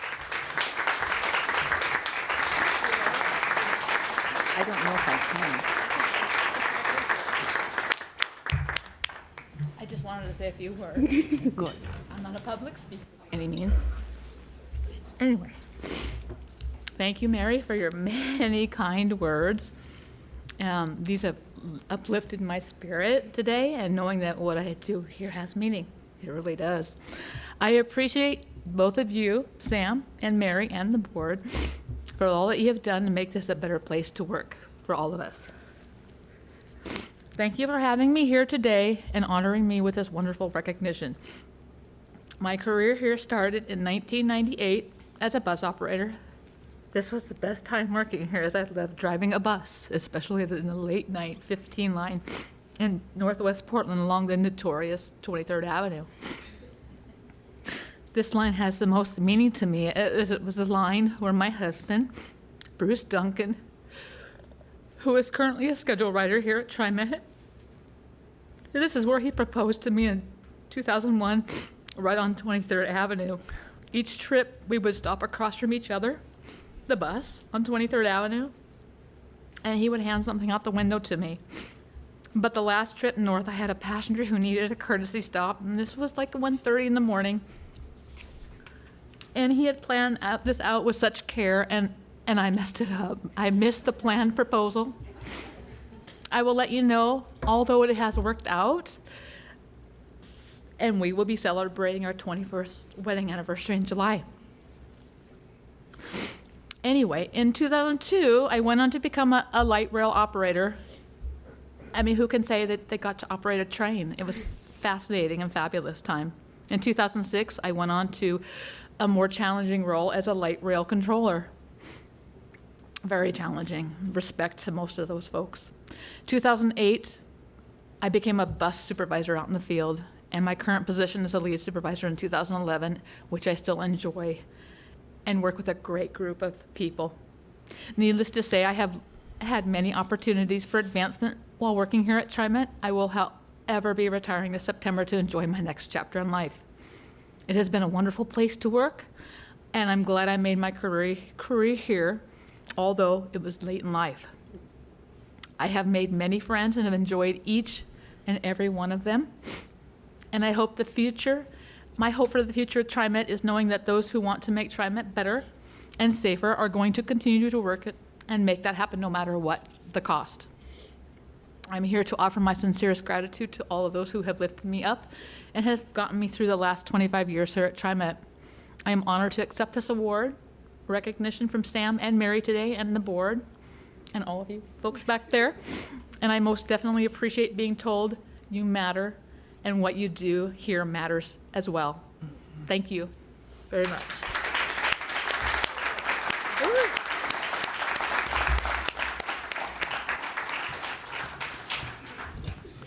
this one. Before you leave, don't leave just yet. The board Thanks. wants to say some things. Thank The you. first thing I wanted to say to you, and then I'll go to Director Gonzalez and anyone else that has any comments, is thank you for making a meaningful difference, not only to the agency, but to all of the people that you interact with, to all of the customers. You have really made a difference, and you can feel proud and appreciated for the work that you did. Thank you so much. I mean, it's a real tribute when you hear all the things that you have, the roles that you have had in the agency, and I can just imagine the number of people's lives that you have touched. So thank you so very much. Director Gonzalez? Thank you. What a touching moment. Thank you so much. It's great to be here in person for this recognition. It's some of the most important work that occurs in the world is the kind that when it's done well, nobody notices. And I feel like there's so much of that in the work that you've done over these decades in TriMet, because we rely on it, and the word reliability has a lot of people behind the curtain worried to make sure that reliability actually exists. So I really appreciate the work you've been doing, and I'm just trying to keep it together. This was a very touching moment. I have a final request before you leave, if you haven't done this already. Your story is so touching that I encourage you to share it with some of the folks that are joining the ranks of TriMet today, especially young women joining TriMet today, because we are really working hard to replenish the supply chain, and we don't get enough opportunities to hear from someone who's had a career like yours and who's seen that escalation firsthand, down to getting to know your husband through it. So that's pretty stinking cool, and I believe that it would be tremendously valuable before you leave to make sure to share that and share some of your journey with some of your colleagues that are just on that front end of it. So thank you. Director Edwards? Thank you.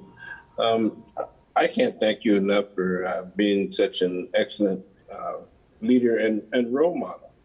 I'm sure you probably don't think of it that way. You just approach your employment as something that you value, and certainly you have exhibited the values that the board is concerned about and would like to have portrayed by TriMet. So I can't thank you enough for all that you have done and all that you continue to do. And certainly, you may not know it, but I'm certain that your peer group looks at you and says, wow, I'll probably never be able to do that. I'll never be able to achieve what she's achieved. But it's certainly, we want to thank you because you've given it your all. And I can't just explain to you or share with you how much we do appreciate it. So thank you so very much. Director Way? Well, thank you. I just want to echo everyone's comments, but there's a lot of stories that I think you shared with us through your experience in the agency, and one of the things that you had mentioned was how you showed up every day during the pandemic, during probably most of the darkest days of our nation, and we talk a lot about honoring our frontline heroes and those particularly in the healthcare field during that time. And you're here before us today, and I just made that connection of you were one of those heroes that showed up every day, working on our transit system, maybe behind the scenes or even in front, helping out the community. So thank you again so much for your service, for your compassion, and probably a lot of patience. When you said 23rd, that is a hard stretch to be a bus driver on, especially on busy weekends, and a lot of visitors that frequent that area. So thank you so much again, and I hope you have a wonderful retirement. Yes. Good. Yes. Good. Thank you. All right. Thank All you right, so thank you very very much. Absolutely. And with that, President Simmons, that concludes my report. Well, and with that, I'm going to take a 5 to 10 minute break. Okay. All right.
Hello? Now it's time in the board meeting. We're going to start with we've gone through all the reports. We start the board meeting with the consent agenda, and items that appear on the consent agenda are considered routine and may be approved by one blanket motion. And this morning, there are just two things on the consent agenda. One is the approval of the minutes of our last meeting, which is February 22nd, 2023. And then we have some ordinances today and a resolution directing the reading of ordinance by title only. So I'm going to ask, is there a motion to approve the items contained in the consent agenda? And a voice. So moved. Thank you, Director Gonzalez. Is there a second? Second? Second. I think you were preempted by Director Wade, but we'll give you other opportunities to make that in the meeting. It's been moved and seconded. I'm not going to assume that there's anyone that wants to make a comment. So all in favor, please say aye. Aye. Aye. Aye. Any opposed? Motion carries. Now we go into the regular resolutions for the board meeting. I'm going to temporarily pause the TriMet Board of Directors meeting for our first resolution and convene the board in its capacity as the TriMet Budget Review Committee. We now consider Resolution 23-03-09. Approving the proposed fiscal year 2024 annual budget for submission to the Multnomah County Tax Supervising and Conservation Commission. Mr. General Manager. Thanks, President Simmons, members of the board. I ask for your approval of the fiscal year 2024 budget, the next step in our annual budgeting process. By approving this resolution, the proposed budget will go forward for submission to the Multnomah County Tax Supervising and Conservation Commission as required under Oregon law. The commission will review the budget and hold its own public hearing on the proposal. Our Chief Financial Officer, Nancy Young Oliver, is here with the top points to keep in mind with this budget resolution. Nancy. Great. Good morning, Director Simmons and members of the board. I want to take a minute to make sure you've all met Michael Doan, Director of Budget and Grants. You've previously received a copy of the fiscal year 2024. I don't think your mic is on. I've got green. Okay. So you've already received the proposed budget.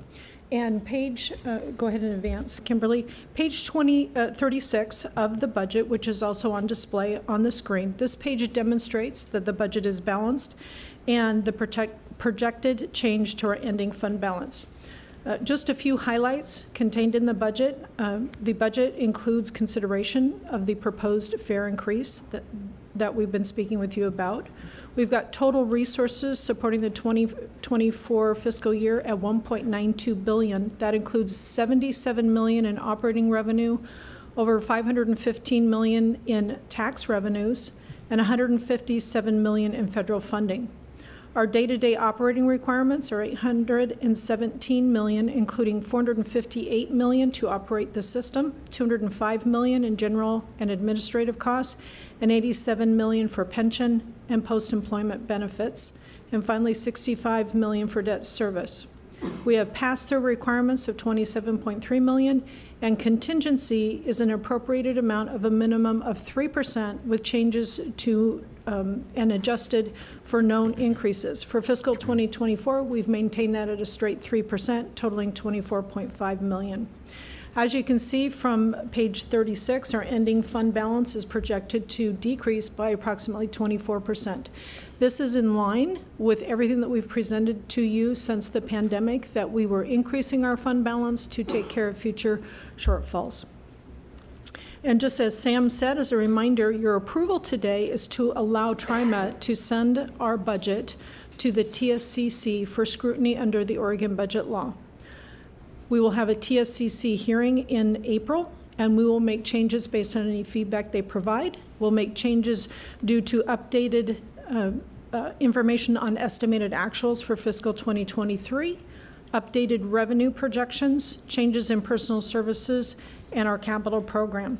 In May, we will bring that budget back to you for actual adoption with a reconciliation of changes between the proposed and the approved. Thank you. So, is there a motion to approve the resolution? So moved. Thank you, Director Gonzalez. Is there a second? I can't see the other board members. I'm looking for a second. Second. Thank you. Thank you, Director Way. It's been moved and seconded. Do any board members have any comments that they wish to make before we vote? Director Gonzalez. Thank you. As Board Secretary and Treasurer, I just wanted to point out, my gratitude to you and the team for this effort, and especially highlight the prudence you exercised in these previous years with windfall one-time funds to help cover operations at a time when ridership had vanished. It was really, really prudent to be able to look ahead and realize that we were having to stem the tide through a tough period. And I'm glad to see that we're at this juncture where I don't see any risks to our AAA rating. I see that our prudence should be paying off, and I just wanted to say thank you for looking ahead and for knowing how to temper what seemed to be like an all too attractive sort of fund that not every agency took the option to do. But thank you. Thank you. Well said, Director Gonzalez. Seeing no other comments? I think Director. Oh, it's hard to see that little hand, Director Edwards. You have the floor. That one's better. You have the floor. Thank you very much. I just want to thank the group as well, Nancy, especially for the comprehensive report. And thank you, Director Simmons, Chair Simmons, for carrying forward some issues and concerns that I had regarding the Accessible Transportation Program Department. And so I look forward to those being addressed and before we have something final to look at. So thank you very much. Okay, seeing no other comments, I'm going to ask for the vote. All in favor, please say aye. Aye. Aye. I don't hear any opposed, so motion carries. Thank you. Let me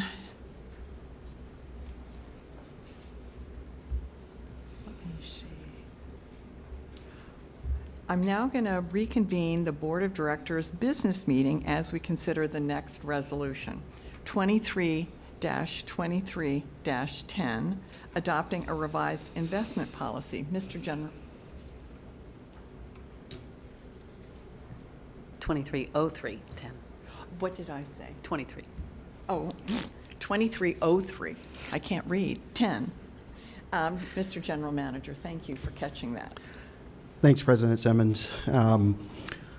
Members of the board, TriMet's investment policy establishes the guideline under which TriMet funds can be invested. It also provides a framework for accountability, oversight, and reporting with respect to the district's investments. TriMet's Finance and Administrative Services Division revises the investment policy every year. While not considered to be substantial, the revisions proposed for this year are intended to improve TriMet's ability to efficiently manage investments. They include new language to allow TriMet staff to retain any investment advisor to develop a strategic cash management program to make sure our investments stay in compliance with our policy, and to improve competitive trade execution and enhance the competitive selection of an investment consultant. A copy of the proposed revised policy is included in Exhibit A, with the changes shown on Exhibit B in your board packet, and are also posted online. I recommend your approval. Thank you. Are you here for any presentation or just to answer questions? Just to answer questions. Okay. So is there a motion to approve this resolution? So moved. Thank you, Director Edwards. Is there a second? Second. Thank you, Director Lewis. It's been moved and seconded. Now, are there any questions or comments?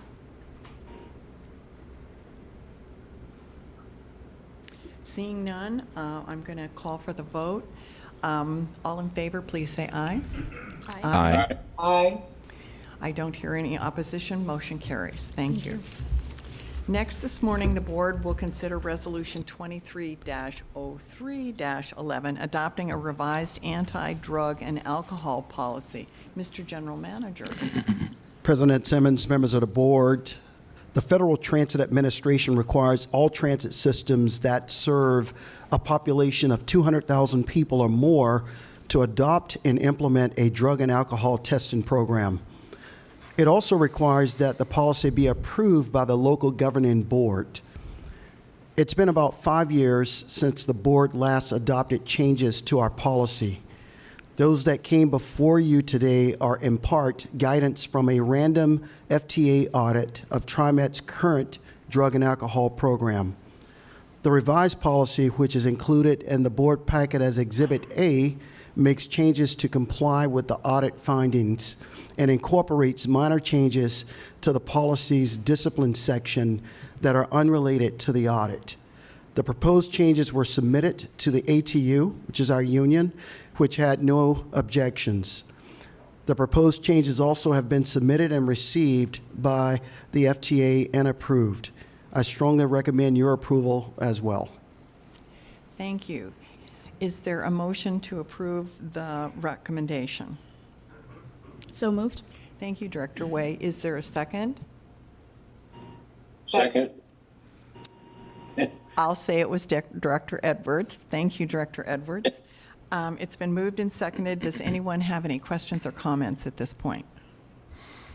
I have a comment, President Simmons, if I may. Mm-hmm. I know this is federal, and it's under the Transportation Agency. Mm-hmm. And I just have some real concerns about the use of marijuana, because it seems like there's a zero tolerance policy when it comes to marijuana. And I think that perhaps in TriMet's lobbying efforts, we should be talking to our senators and congresspersons in regards to rethinking this and impact, because it impacts us in a very negative way when we're out recruiting employees, especially given that the state laws are much different than the federal laws. And folks can comply with state law and be out of compliance with federal law.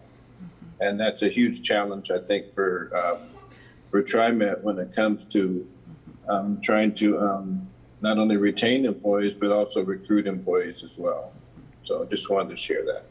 Thank you, Director Edwards. Director Gonzalez? Thank you. I'd simply like to echo some of the comments Director Edwards just brought. I had a similar question and concern, frankly, about... Did I just unplug? No. About the disconnect, perhaps potential disconnect between state law and federal law, especially in light of Oregon's most recent drug policies that were passed at the state level. But I do have a question. I'm guessing this audit may not have taken place before the passage of that law, so I'm just guessing. But I wanted to know if the passage of the state law has been reviewed to have any potential conflicts or any potential exposure to legal challenges if we were to apply the federal standards at the state level. Well, maybe I'll start with that. And you're absolutely right, Director Edwards and Director Gonzalez. There is some conflict there with the FTA. This recent audit was just kind of a random audit. They don't necessarily do audits on a schedule. And it occurred last year. And Sarah, who works in our legal department, has been really instrumental in kind of just bringing in some of the just revisions and codes in light of those recommendations in the latter part of last year from that audit. I don't think the specifics about the differences between state law and FTA regulation related to marijuana usage was considered or contemplated, but it did just occur. But I'll give it to Sarah if you have any other thoughts. Oh, I guess I would. It wasn't limited to marijuana, because I know the state laws kind of brought a whole thing under the umbrella. Yeah, So please. Because we're DOT regulated with our drug tests, we have to comply with the federal regulations, and as federal law prohibits marijuana, we have to abide by that, and that impacts everything from our funding and everything else. So it's a requirement per the federal government. I would just say it was very recent, this most recent audit. Yeah. Okay. So noted. Other comments or questions? Okay. So we have a motion and a second on the floor. So I'm going to call for the vote. All in favor, say aye. Aye. Aye. Hearing no opposed, motion carries. So now we're going to move on to, we're now going to again temporarily pause the TriMet Board of Directors meeting and convene the board in its capacity as the TriMet Contract Review Board. Serving as the Contract Review Board, directors will consider Resolution 23-03-12, authorizing a class exemption for on-call bus shelter repair, maintenance, and installation services. Mr. General Manager, your comments. Thanks, President Simmons, members of the board. Approval of this resolution will allow TriMet to issue a solicitation for services exclusively to contractors who are certified by Oregon's Certification Office for Business Inclusion and Diversity. You will hear it referred to as COBID. This resolution provides the framework for selecting COBID-certified contractors to perform bus shelter repair, maintenance, and installation services on an on-call basis. TriMet currently has more than 1,000 bus shelters within our service district. While acting in the capacity of the TriMet Contract Review Board that you're in now, you may authorize a special procurement exemption if it meets certain requirements. Among them, whether the exemption promotes public interest in a way that could not feasibly be realized through the competitive bidding process. Based on past experience with this solicitation, TriMet conducted market research and outreach efforts to identify a pool of COBID firms that may be able to perform the work. Staff understands that utilizing this limited pool may not bring significant savings. However, it serves the public interest and advances TriMet goals of increasing access and opportunities in contracting for small, minority-owned, and disadvantaged businesses. Contractors awarded work under this special procurement will not only build relationships with TriMet staff, but they will also gain a better understanding of the contracting process with other government entities. Adoption of the resolution will increase diversity among TriMet contractors, and I do recommend your approval. Once adopted, we will begin a competitive RFP process limited to COBID-certified firms.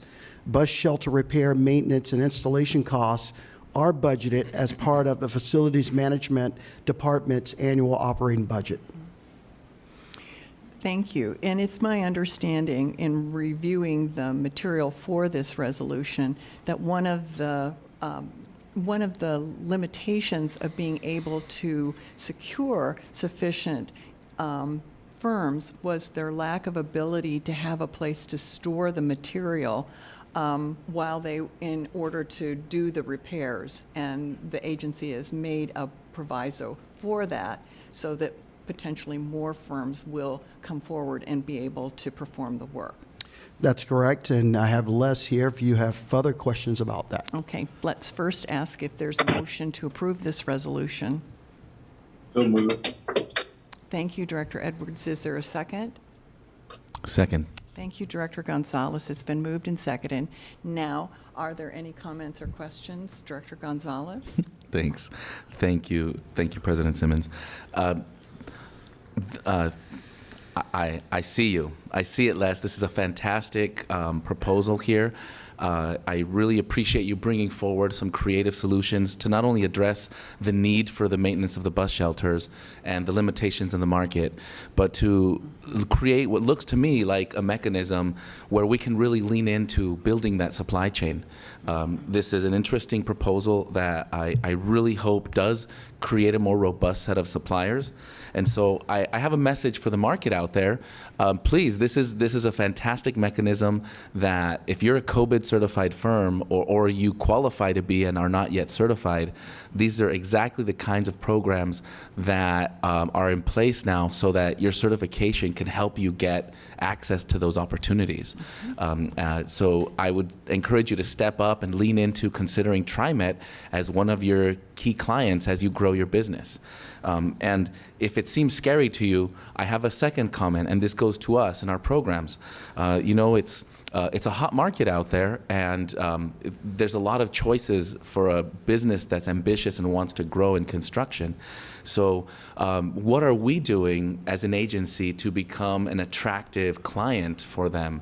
While this mechanism does create a pathway, I want to make sure, if not already, that we put into place some ways to support and find those new businesses so that they know about the program, that they step into the on-call pool, and even if they're not in the cohort of on-call, that they still have access to some support structure to learn how to do business with TriMet.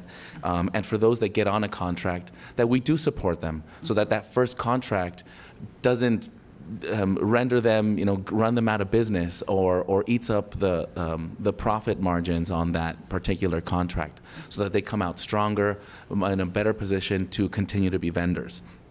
If we do this right, I think that we have an opportunity to have a really big impact on getting more suppliers into this. And so my last comment is really on not just the support, but if this is going to be an on-call program, being out there in the community, having been a COVID business myself, there's a lot of on-call contracts out there with limited solicitation pools. Something that would set this apart is that we actually utilize those firms and give them a sense of some confidence of how much we will likely be contracting through the on-call pool. Because so many of them get through all the rigmarole of getting on an on-call pool only to wait years without ever getting called to join it. So I'd love for us to be supporting them, to make sure that they're on a regular roster that's predictable, and that we're getting out there so that those few that step up are coming through successfully. So thank you. I really appreciate you bringing this solution forward. Director Wei? Yes, thank you. Also echo Dr. Gonzalez's comments. My question is, and I'm sorry to put you on the spot if you don't know, that's totally fine, but have we done this exemption before for other services in our supply chain? Yeah, actually last year in March of 2022, the board authorized an exemption for on-call construction contracts for bus layover and transit center upgrades, and we ended up making 3 awards, all to DBEs, and they have been working on projects over the course of the past year, doing construction work at our transit layovers and centers. Okay, great. Thank you. Thank you. That's good information. Not seeing any other questions or comments, I'm going to call for the vote. All in favor, please say aye. Aye. Aye. Hearing no opposition, motion carries. Thank you so much. Once again, I'm going to reconvene the TriMet Board of Directors for the remainder of our business meeting today. And the final resolution before us today is Resolution 23-03-13, authorizing an intergovernmental agreement with Metro for the Better Bus Program. Mr. General Manager, your comments, please. Thanks, President Simmons, members of the board. This resolution is designated to advance TriMet's partnership with Metro and commitment to the region for the Better Bus Program. The Better Bus Program is a new name for the Enhanced Transit Corridors, or ETC. That program, which is led by Metro, supports work to increase transit ridership by improving speed, reliability, and capacity, with efforts focused on the region's most critical transit corridors. ETC, or Better Bus, as it's called now, identifies projects where improvements are most needed and can be implemented quickly for near immediate results, such as our bus-only lanes and transit signal prioritization. Based on successes achieved in the first 5 years of the program, TriMet and Metro would like to keep working on better bus projects together. The proposed IGA outlines funding mechanism. Included is a $5 million contribution from Metro and a $5 million from TriMet via State Transportation Improvement Funds, or STIF. The board approved expenditure of the STIF funds for the Better Bus project last December. The IGA directs that once Metro and TriMet identify and select qualified Better Bus projects, TriMet will work with local jurisdictions to allocate the STIF funds to procure contractors and implement projects. Construction work from this agreement is expected to occur by early 2026. Direct budget impacts on this decision is limited, as Metro funding will pay for the project selection and design. TriMet's financial contribution comes through STIF funding from ODOT, and your approval is recommended. Thank you so much, General Manager Dessou. Is there a motion to approve this resolution? So moved. Thank you, Director Edwards. Is there a second? Second. Thank you, Director Lewis. It's been moved and seconded. Now, are there any comments or questions? Director Gonzalez. Thank you, President Simmons. Clarification question, please. I understand there will be shared funds. Should this pass, the two agencies would contribute, it sounds like equal amounts, $5 million each. The contracting mechanism, however, if there are, it looks like they're going to be soliciting some contracts out of this work. Does Metro take over the approval of those contracts? Is that threshold being sent to the Metro board, or are we also giving contracting authority at any level to Metro's staff? I'm happy to take that. Oh, thank you, Director Gonzalez, for the question. It's a good question. This is an interesting partnership in that the way that we're approaching these projects is they're oftentimes, most of the time, they actually are somebody else's project. So in the cases of the project, let's say on Everett Street or Burnside recently, those are actually PBOT projects. And so they are actually dealing with the contracting, and we are contributing design and collaboration with them as they move through that process. And so in this case, we'll actually be contributing some money to actually move some of those forward. In the last phase, we actually did a little bit of that as well. And so I think that would be the continued pattern. In that example, then, would PBOT be the contracting authority who would select the vendor? Correct. And in this case, we're going to be working with other partners within the region as well. So.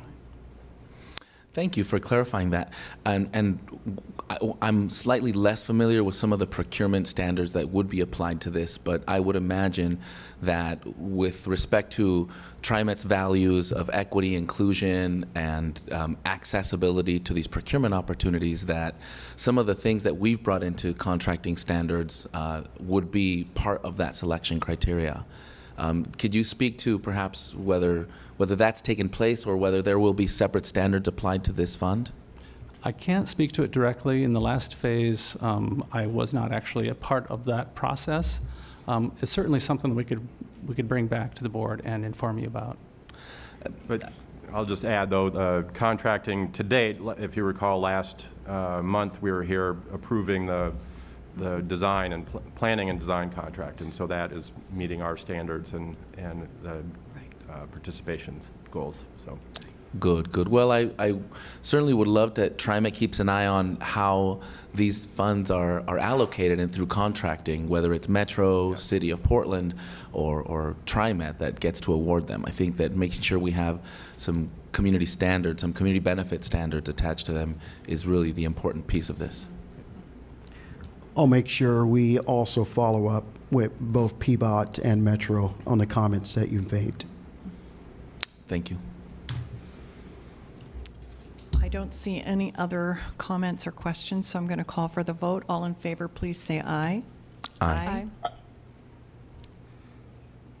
I didn't hear everyone's aye. Is there an opposition? No. All right. Motion carries. Thank you so very much.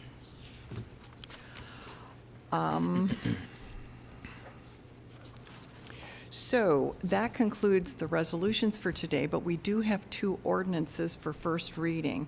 And we're now going to move to the first reading and public hearing for Ordinance 372, which proposes service changes for this May. I'll ask General Counsel Shelley Devine to read the ordinance by title only.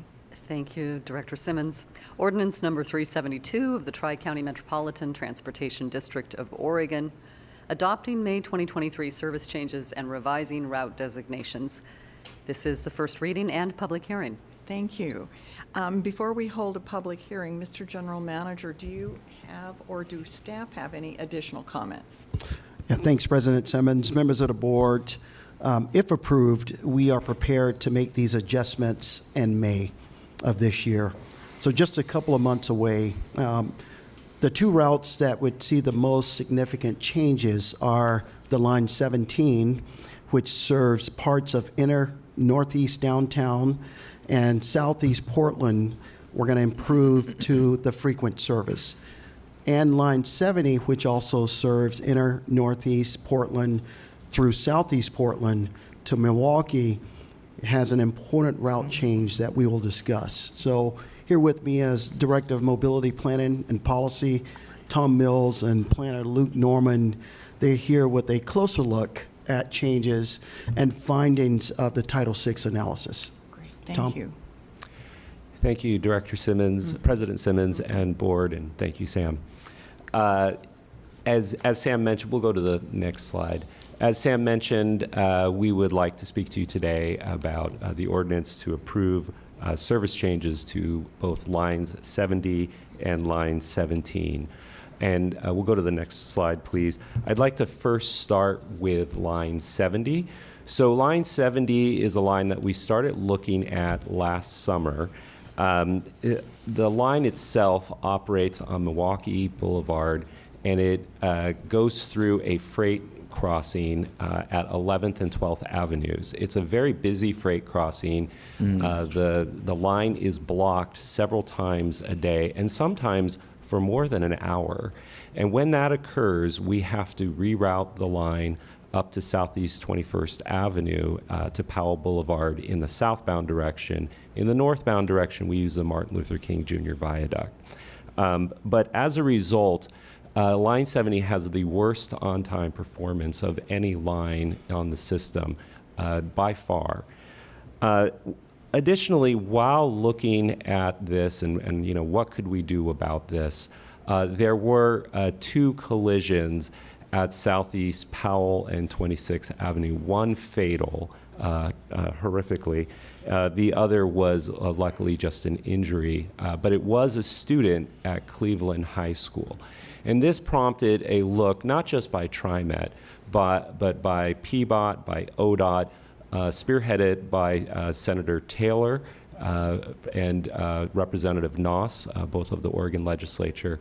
They held a community forum in which we heard from the community, particularly the bicycle community, that they wanted to see how we could better improve safety for everyone in that area. We'll go to the next slide. So what we proposed doing, and you can see here on this map, the solid line being the existing route and the dotted line being the proposed route.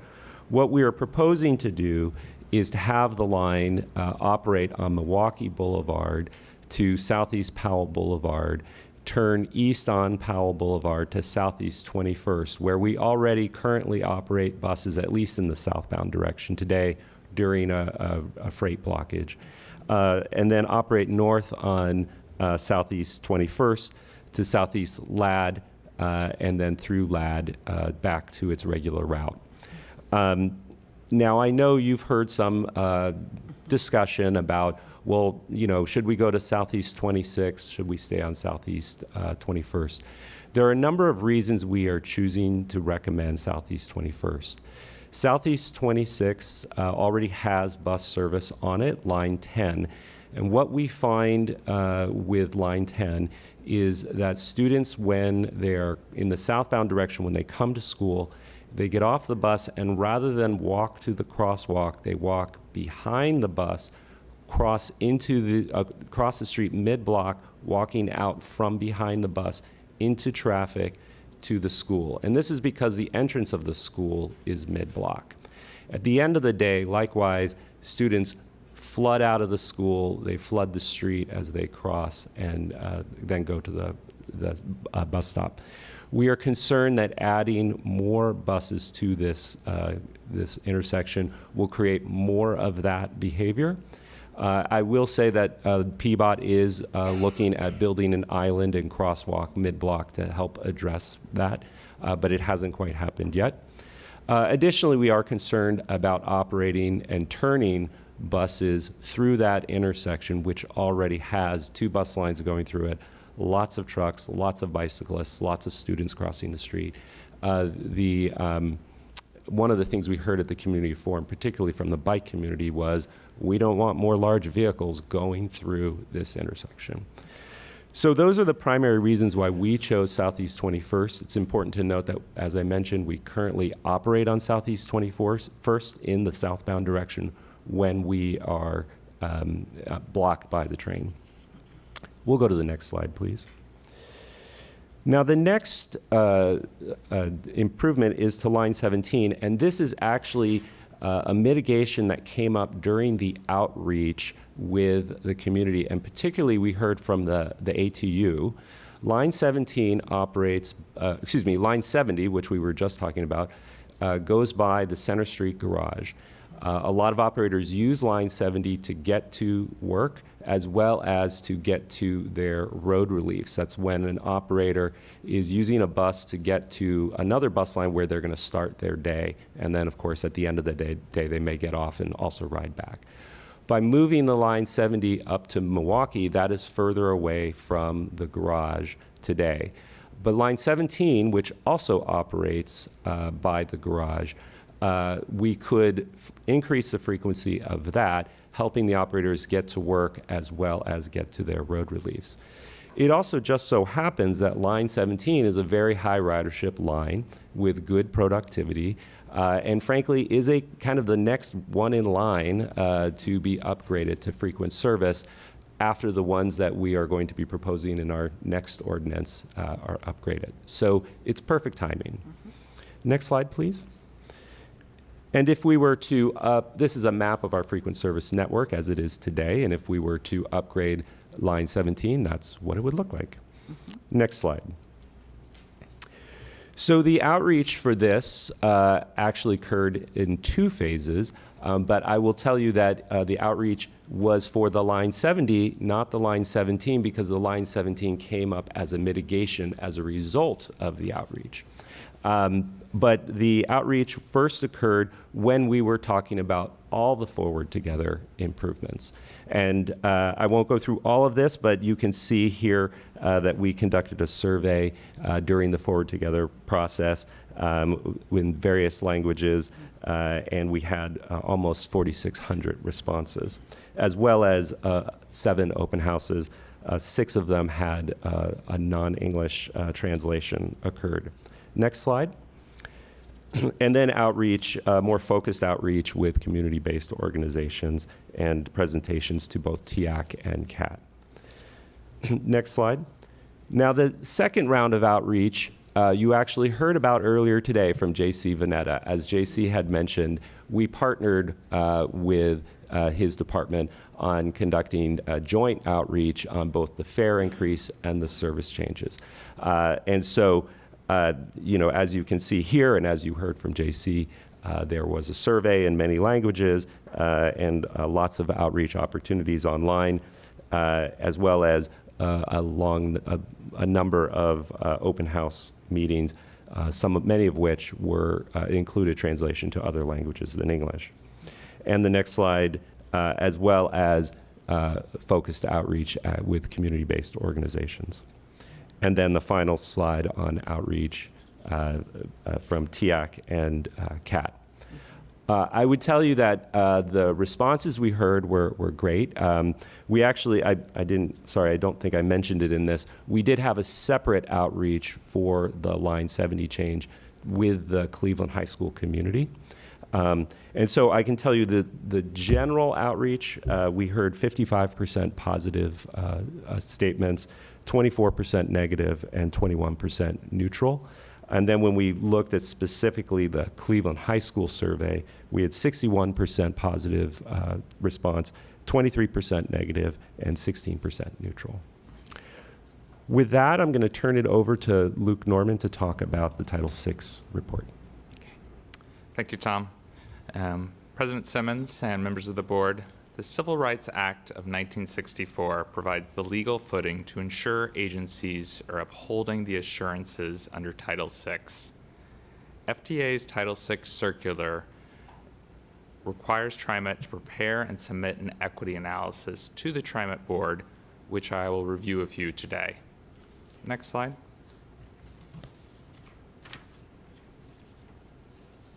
This slide provides an overview of TriMet's equity analysis decision-making process for fair and major service changes. The analysis includes whether a service change results in a major service change. If so, the possible impacts will be assessed to measure the impacts on minority and low-income communities.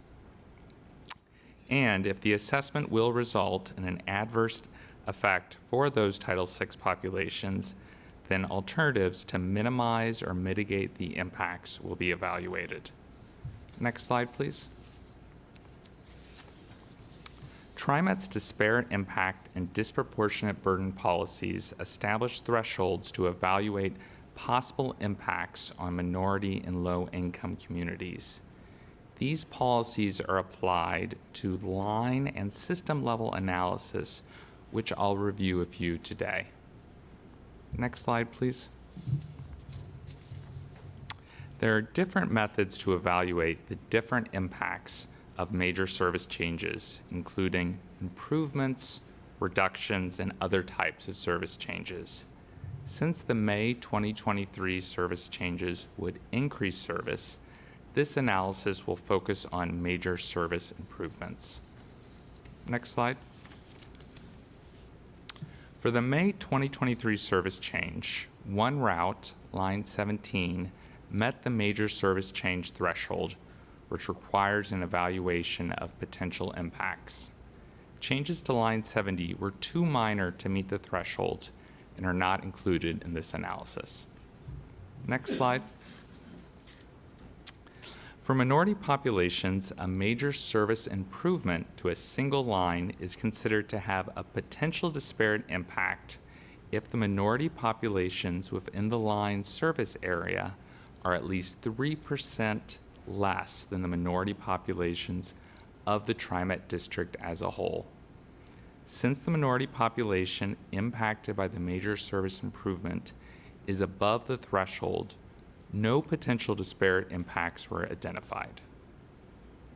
Next slide. The disproportionate burden analysis for low-income populations follows the same methodology as the disparate impact analysis. So, since the low-income population impacted by the major service improvement was higher than the district average, no potential disproportionate burden was identified. And since only one change was evaluated, no system-level analysis is required. Next slide. So in conclusion, no line-level disparate impact or disproportionate burden was identified for the major service improvement to line 17. Additionally, the service area's minority and low-income populations will not benefit substantially less from the major service improvement compared to non-minority and higher income populations. Thank you. Thank you. Director Way? Thank you for the comprehensive presentation. And I was really glad to hear that there was specific outreach done at Cleveland High School, particularly given the proposed route change. So I do have a question on that. So with the proposal that we have from not providing the 26th Avenue, I think, how much further do students have to walk given the new change? Well, it's actually that's an interesting question. It kind of depends on where the students get off. So today, actually, a lot of students get off on 17th Avenue at Lafayette, and they cross the Lafayette Bridge and then walk through Powell Park.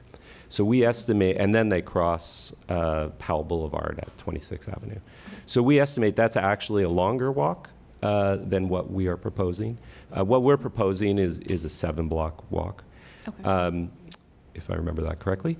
And then, however, the students could also choose to ride to Powell Boulevard, transfer to the 9, and then ride up to Cleveland High School. That's a shorter walk. However, what happens is students, as on their way to school, we drop them off on we first cross Powell, drop them off, then they have to walk across Powell, catch the 9, ride up to 26, then walk across Powell again to get to school. And that is the kind of thing that we're trying to avoid. So while it may be a shorter walk, it does require them to cross Powell, which is kind of what we were kind of trying to avoid.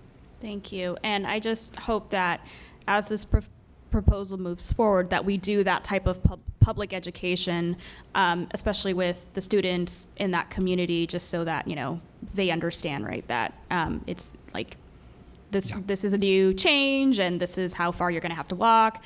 I'm just kind of putting myself, as a former student and trying to get to classes on time and all of that, and to make these adjustments, I think would be important for them to know. And I should let you know that we've been meeting with a group that includes the PTA and students, not just about this, but about how to make that area safer. And I will even go on to say that my children went to Cleveland High School. This is my neighborhood, so I'm very familiar with how the kids get there. Yeah, thanks. Great, thank you for that explanation. This is a first reading, and so as a first reading, we need to hold a public hearing. And so I'm now going to hold a public hearing on Ordinance 372 and ask if there's anyone who did not speak to Ordinance 372 during the earlier public comment period, if you'd like to testify about this ordinance, if you would please come forward.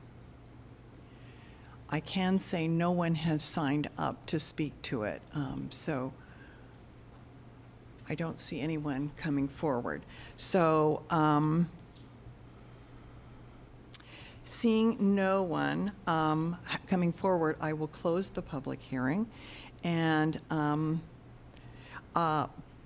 continue to pose the question to the board. Are there other questions for staff? It'll be at the next meeting that we consider the second reading, where we would actually vote to approve the ordinance change. So are there any other questions for staff at this point?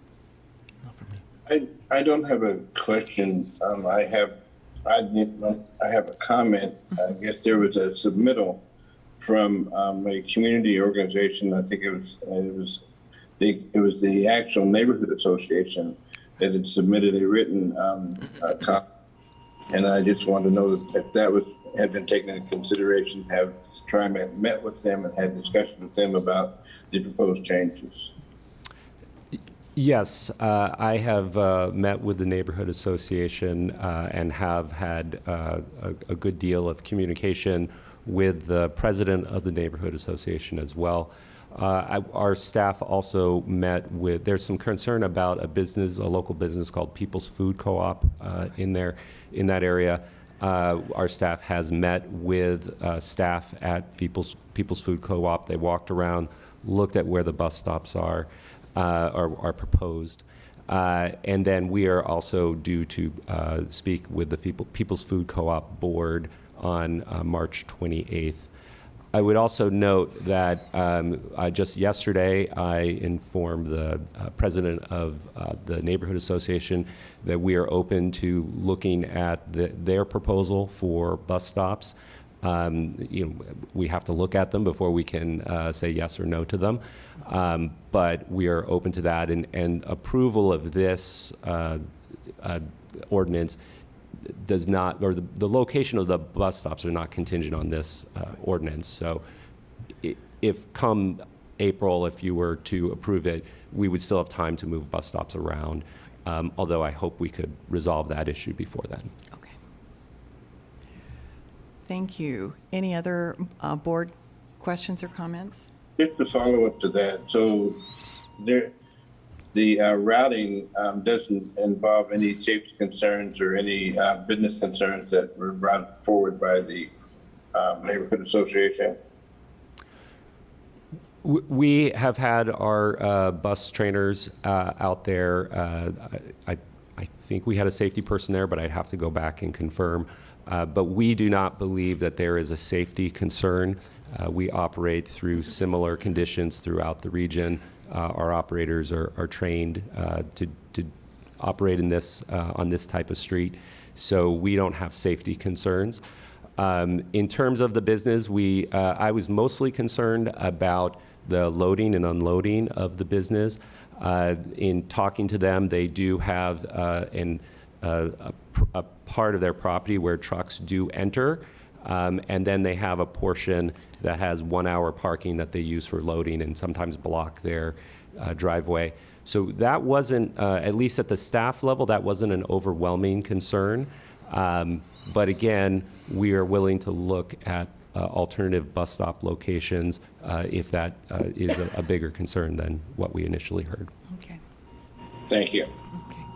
Thank you. So thank you so very much. We're now going to move to the first reading of public hearing for the ordinance 373. And this ordinance addresses our annual service changes planned for the upcoming fiscal year 2024, and they would go into effect in September. Am I correct on that? And I'll ask General Counsel Shelley Devine to read the ordinance by title only. Thank you, President Simmons. Ordinance number 373 of the Tri-County Metropolitan Transportation District of Oregon, adopting FY 2024 service changes and revising route designations. This is the first reading and public hearing. Thank you. Before we hold the public hearing, Mr. General Manager, do you have any comments? Yes, thanks, President Simmons, members of the board.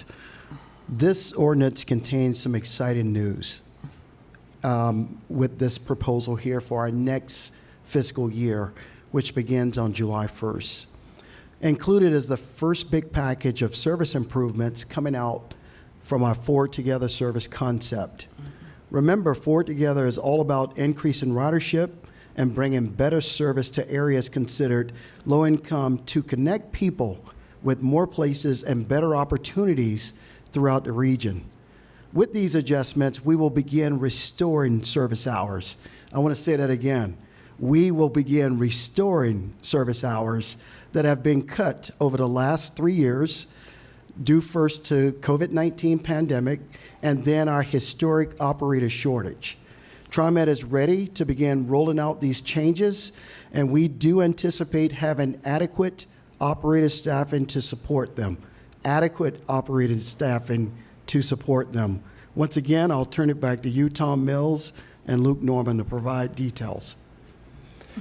Thank you, Sam. And thank you, President Simmons and board.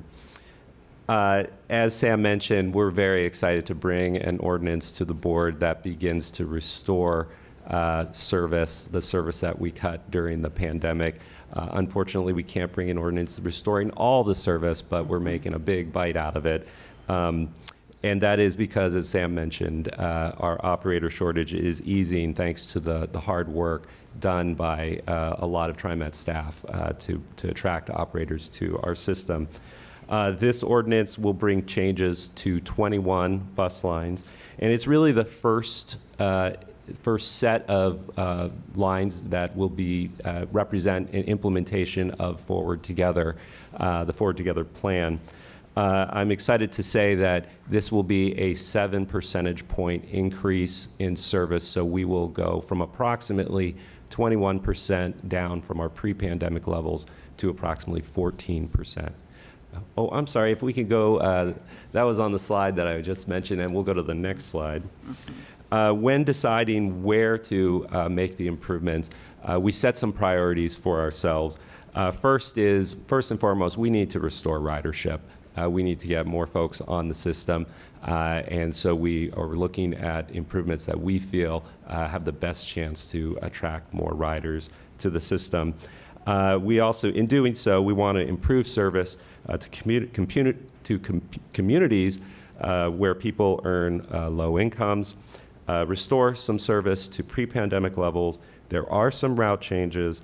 We want to help students get to school, better serve Markham Hill, where OHSU and the VA hospital are located. But of course, in doing this, we would be reallocating service from low ridership lines to these areas where we think we can get better ridership. So that would result in some discontinuation of service. Next slide, please. So the first set of improvements would be increasing 5 bus lines to frequent service. One of those lines, line 48, would require a small route change. Another line, line 77, would require an extension up to the Troutdale Reynolds Industrial Park, where there is a large Amazon distribution facility, as well as FedEx has a facility. And then you might recognize some of these lines were advocated for during the public comment. So lines 48, 52, 44, and line 87, all of which we hope to bring to frequent service. And we'll go to the next slide. Again, I'm showing the frequent service network map, and you can see highlighted in yellow all the lines, the new lines that would be upgraded to frequent service. And of course, I kept the 17 in there, hoping that that passes as well. So that's what our new frequent service network would look like should you approve this proposal in April. We'll go to the next slide. I mentioned earlier there are some lines that we want to restore service to their pre-pandemic levels, as well as make some route changes. These are a list of those lines. We'll go through those quickly. The next slide, please. So starting with line 19, we want to operate that line over the Tillicum crossing. This would speed up the line as well as serve higher ridership areas like South Waterfront and OMSI. And we also recommend discontinuing a low ridership loop through a very residential neighborhood in Eastmoreland. We call it the Rex Loop.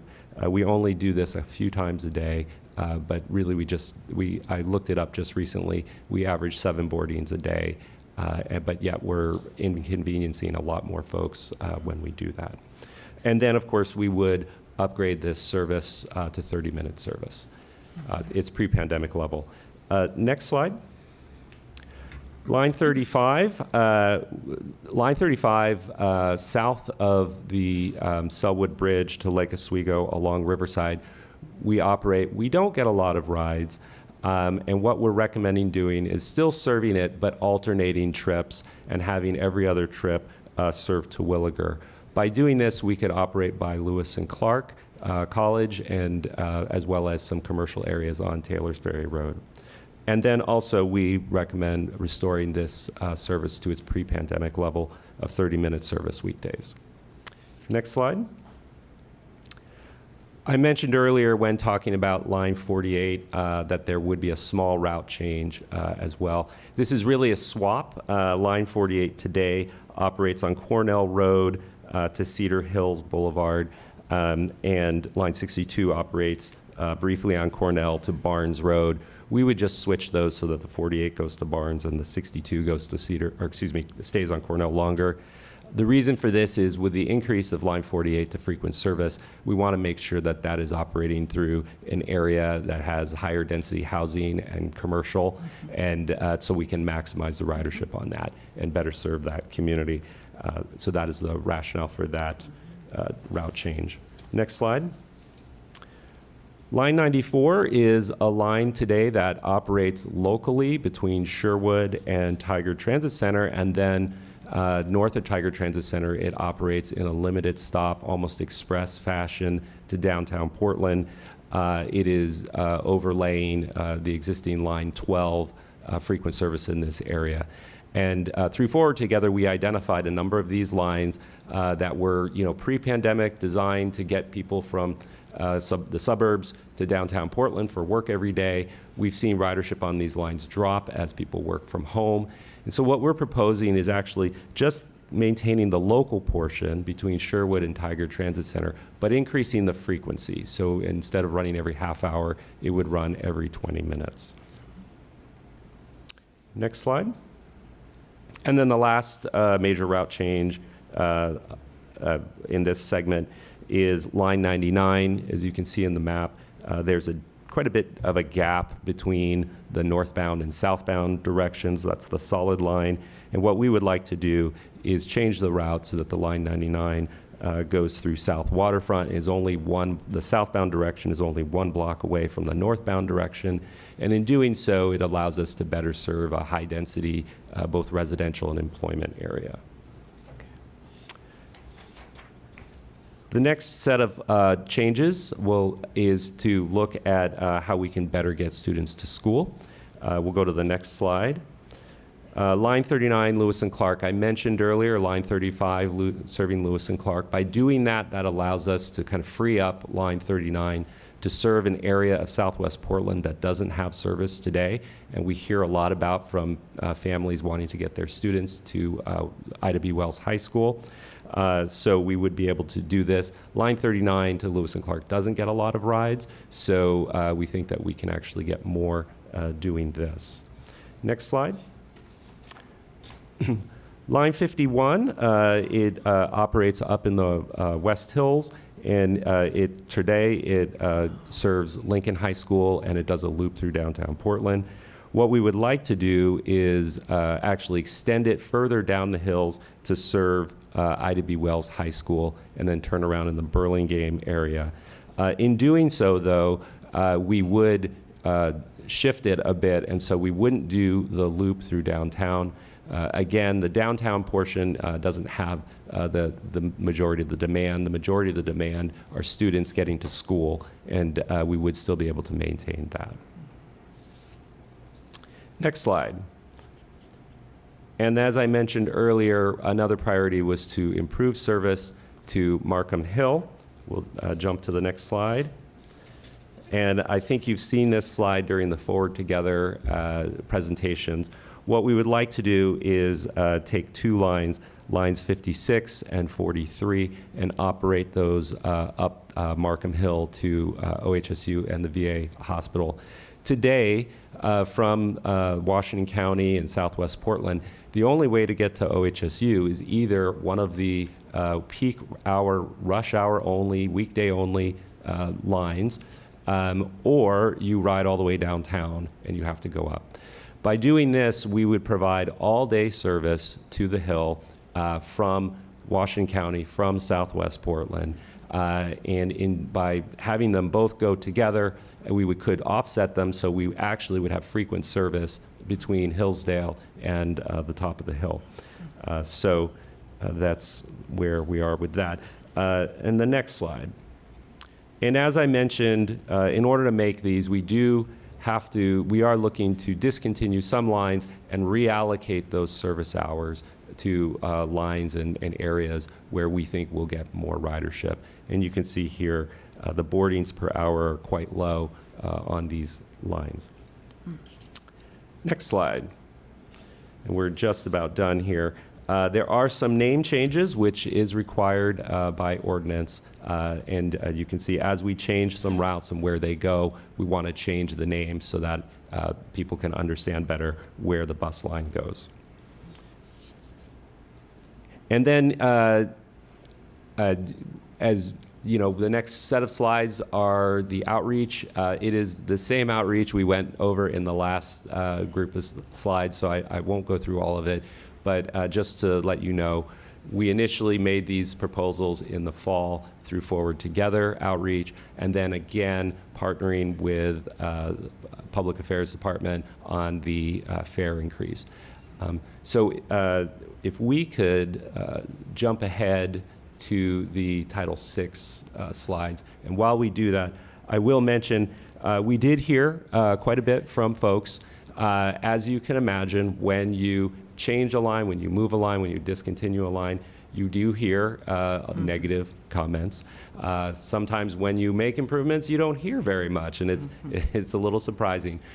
So, you know, unfortunately, bad news gets a lot of attention, and good news doesn't get enough attention. But we do feel comfortable with these proposals moving forward. And with that, I will turn it over to Luke.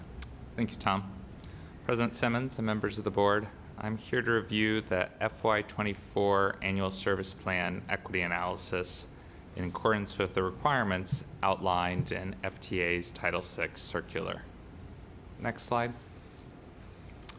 As noted earlier, this slide provides an overview of TriMet's equity analysis decision-making process for fare and major service changes, outlining the evaluation of the type of change, identifying potential impacts, and then, if needed, evaluating alternatives. Next slide.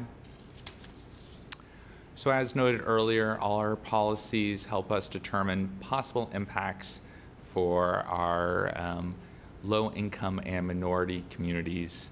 And we apply these policies both to a line and system-level analysis, which I'll review a few today. Next slide. So as noted, there are different types of analysis for different types of service changes. Since the FY24 Annual Service Plan included both major service improvements and reductions, I will review the analysis and results for both of those with you. Today, we'll start our analysis with the major service improvements. Next slide. So for the FY24 Annual Service Plan, 19 routes met the major service change threshold, which requires an evaluation of potential impacts. Minor changes to other routes did not meet the threshold and are not included in this analysis. As shown on this slide, 10 routes met the threshold due to an improvement to route length, frequency, or span. Next slide.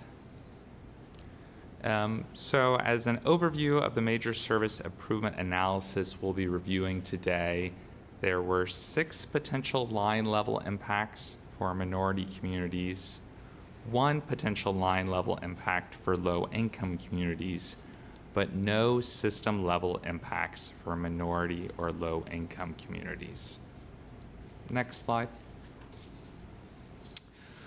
So at the line level, for minority populations, a major service improvement to a single line is considered to have a potential disparate impact if the population within the line service area are at least 3% less than the minority populations of the TriMet district as a whole.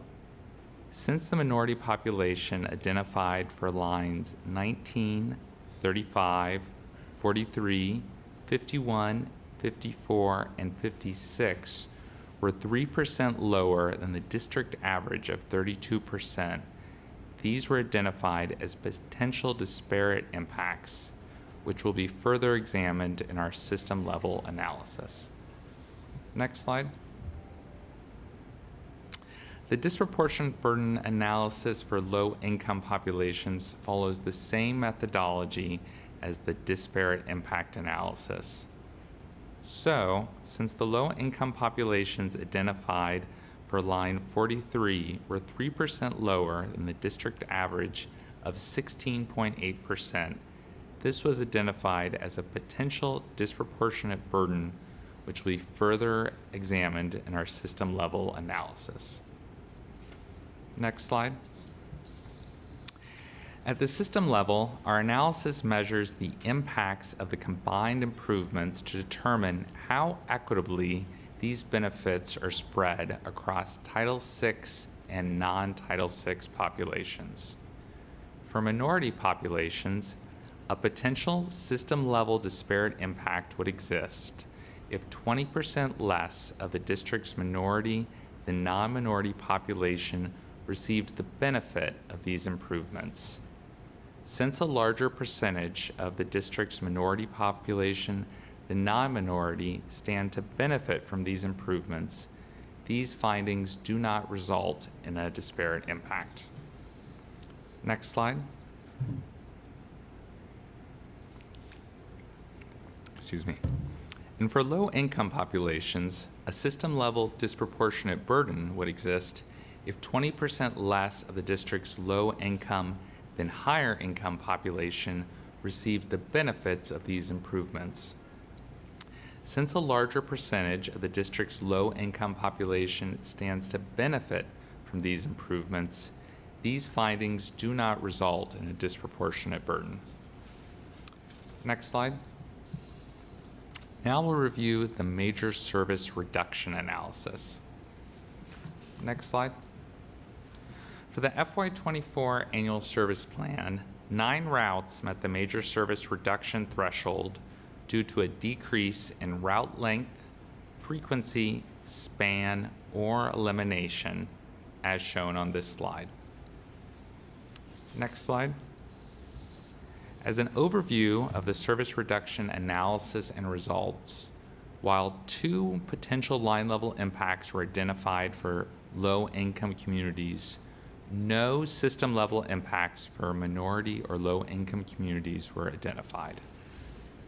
Next slide. So for major service reductions, for minority populations, a single line is considered to have a potential disparate impact if the minority population within the line service area are at least 3% more than the minority populations of the TriMet district as a whole. Since none of the minority populations impacted by the major service reductions were higher than the district average, no potential disparate impacts were identified. Next slide. The disproportionate burden analysis for low-income populations follows the same methodology as the disparate impact analysis. So, since the low-income populations identified for lines 55 and 68 were 3% higher than the district average of 16.8%, these were identified as potential disproportionate burdens, which will be further examined in our system-level analysis. Next slide. So at the system level, similar to the major service improvement, our analysis measures the impact of the combined reductions to determine how equitably the impacts are spread across Title VI and non-Title VI populations.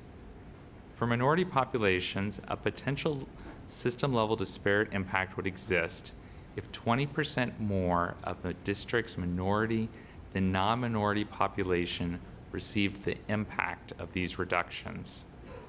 Since a smaller percentage of the district's minority than non-minority population will be impacted, these findings do not result in a disparate impact. Next slide.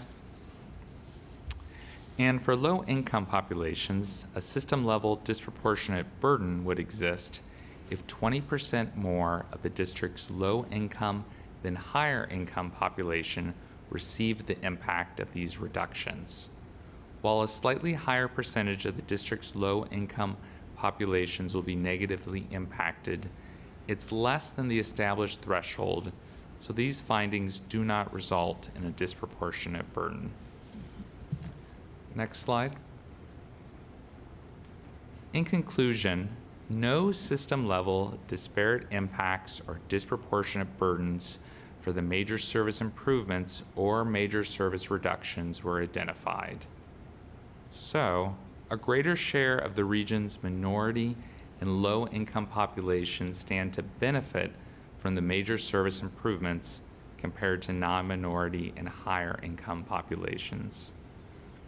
And the region's minority and low-income populations do not stand to be impacted substantially more by the major service reductions compared to non-minority and higher income populations. Thank you. Okay. Now I want to actually go to the public hearing for ordinance 373, and we do have April Bertelson, who has signed up to speak. April? Welcome.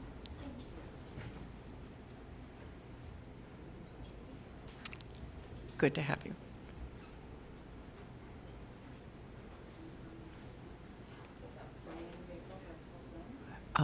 Is the mic on? There we go. Thank My you. name is April Bertelson. I'm transit coordinator with the City of Portland Bureau of Transportation. And as you know, I'm here to provide testimony for PBOT on Ordinance 373. I want to be clear, though, that I am not necessarily endorsing or commenting about the full set of service changes proposed. However, I have some general comments and want to express support for a few specific service changes we greatly welcome. Transit is important to the city of Portland, and a successful transit system that better serves riders helps us achieve many key city, regional, and state policies and goals around climate, equity, livability, and how we grow and how we move. One such policy is that we have a 25% mode share goal for transit, and we do this together. So we're glad to see that TriMet restoring increasing service, and this is important for welcoming back riders and growing future ridership. We support TriMet's prioritizing equity and better serving people who continue to ride during the pandemic, many who were frontline workers and people who rely on transit for all of their travel needs. And I know that sometimes comes with difficult choices, but grateful to see centering around equity. We hope that TriMet will continue monitoring conditions and ridership patterns in the coming years and continue reevaluating service needs. Certainly, we have expressed support for Forward Together generally, and I know this is an incremental year-by-year service change. We remain in a time of change as travel behavior and workplace practices continue to evolve, even our very own of the City of Portland. And so we hope that this can inform future annual service changes. So we ask that please be flexible and agile in these dynamic times. Now for some specifics, I want to voice support for several service changes that advance our plans and projects. This includes service changes in the east side, including making lines 77 and 87 frequent service. Both of these transit lines were prioritized in our Growing Transit Communities Plan, adopted in 2017, to improve safety and access to transit, help grow that transit community, if you will, and support future frequent service changes. And so here we are, and thank you. Line 87 was also a priority in the Division Transit Project bus service reallocation recommendations, and that was part of our locally preferred alternative and conditions of approval. So happy to see that happening too. Also, service changes on Line 75, Macadam, Greeley, that will go to more than 30 minutes. We are currently pursuing a transit priority project along North Greeley, partnering with TriMet and Luke in particular in supporting that. That will help to benefit, hopefully, both buses and freight. And also the service changes in Southwest. These will restore service on Southwest Capitol Highway in Hillsdale, where we have a Rose Lane project that installed bat lanes along Southwest Capitol, approaching Sunset Boulevard, as I think you know, a challenging project. So I want to acknowledge that the upgrades in Line 54 to frequent service and the bundle of other route services and changes to provide all-day service to OHSU, glad to see these, and that these service changes will restore more people moving capacity in the corridor. This is important for our the growth of the Roseland and success. Incidentally, these early project development support for that project was provided through the Regional ETC and now Better Bus program that you were hearing earlier today. And then building from that early project development, we then advanced the project with PBOT funding. So our partnership takes many forms. But together, I believe that these improvements to increase transit frequency, reliability, and speed will help increase ridership, and we can get back to that virtuous cycle of improving transit ridership together in our city. Thank you. Thank you. Thank you very much. You're welcome. Is there anyone else here who has not signed up that would like to address Ordinance 373? Seeing none, I will close the public hearing, and I'm going to open it up and ask Tom and his colleague to come forward again for maybe some board questions. Could we have the board members that are virtual back on the screen? There we are. Welcome back.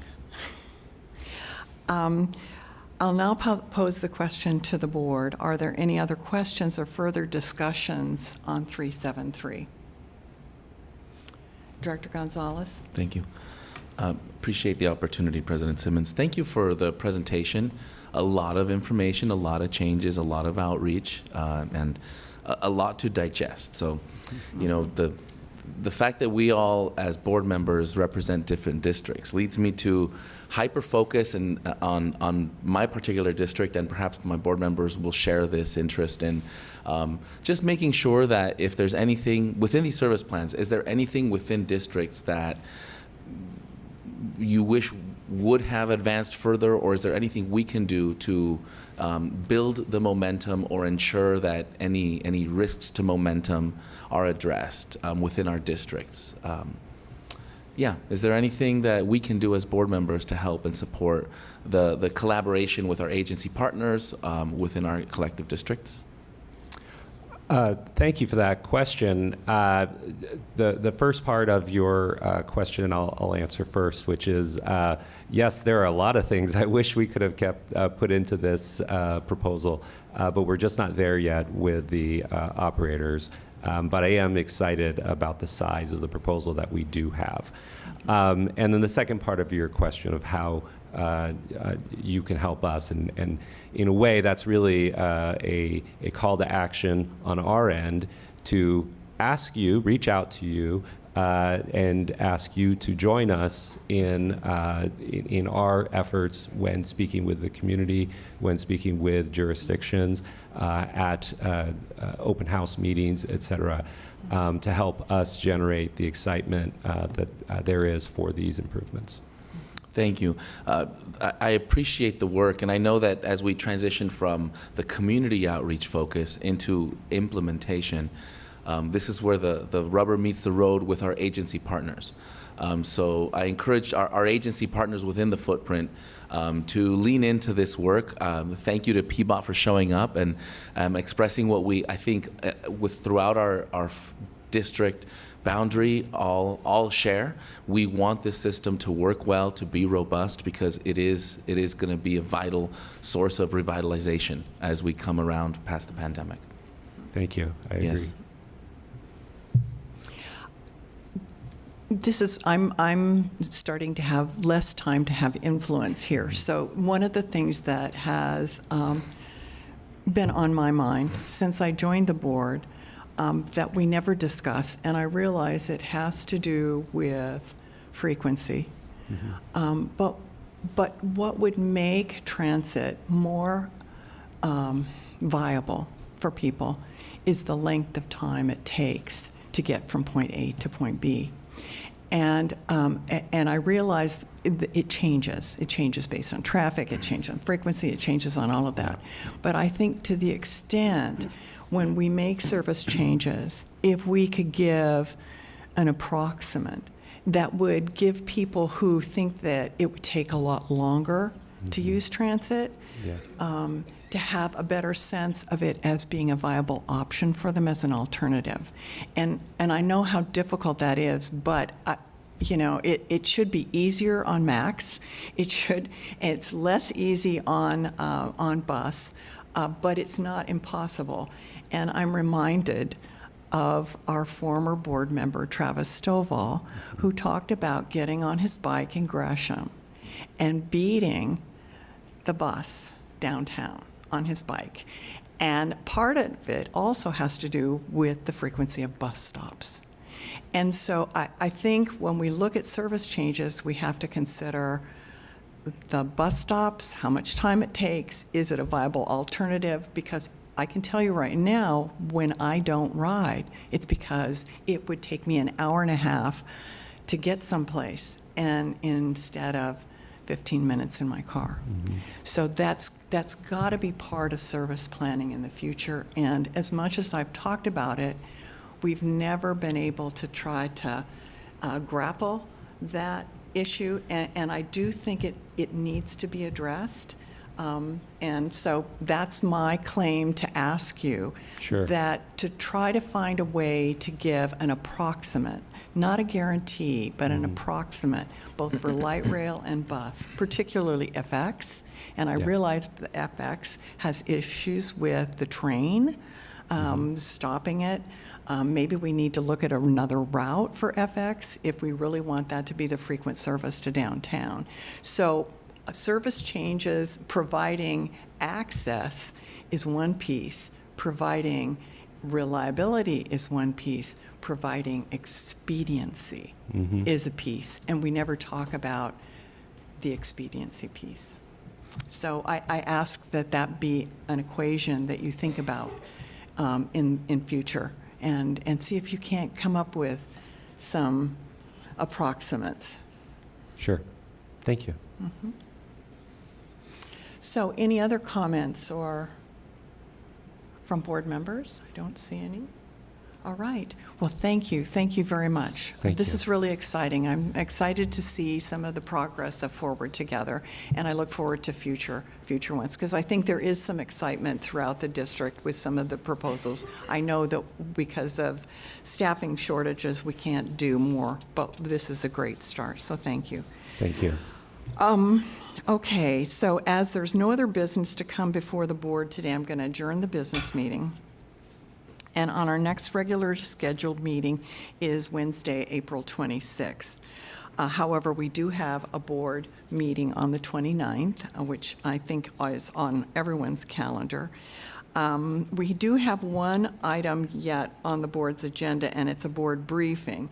And I'm going to ask that we take that we come back at 12:25 for that briefing on the transit-oriented development regional plan.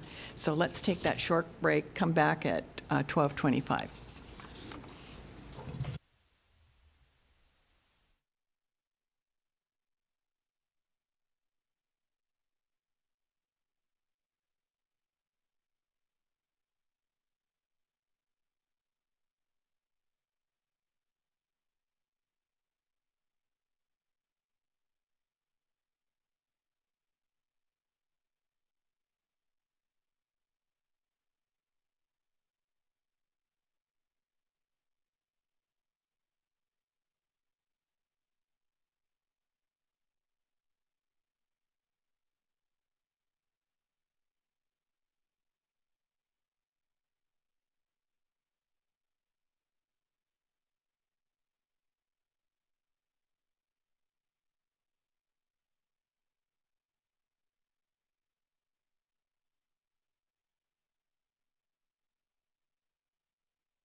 For our briefing this morning, we're going to be presented with an update on regional plans for transit-oriented development. General Manager Dessou. Thanks, President Simmons. Board, our transit-oriented development team has been hard at work on a TOD plan that will benefit the entire region. So joining us now is, I have Lance here for some reason. Are you? Okay. Well, Guy Ben is with us to give us an update and an overview of the plan. So Guy, I'll turn it over to you. Thank you, General Manager Dessou, President Simmons, members of the board. Good morning, or good afternoon. It's my pleasure today to present on behalf of the team TriMet's Regional Transit-Oriented Development Plan. With me here to my right is Fiona Lyon, and also behind me, Miles Anderson, who together have been absolutely invaluable in working as a team to deliver this plan. This is a really good news item. This is something that we have been working on for approximately 2 years now, ever since the board passed its regional TOD guidelines. We've got about 10 slides to present, and I know it's been a long meeting this morning, so we're going to run through it pretty quickly, and then we'll open it up for some questions at the end if there's anything that we haven't covered. So next slide, please. So for context and a bit of the timeline, as I mentioned earlier, this process started with the board approving transit-oriented development guidelines in May 2020.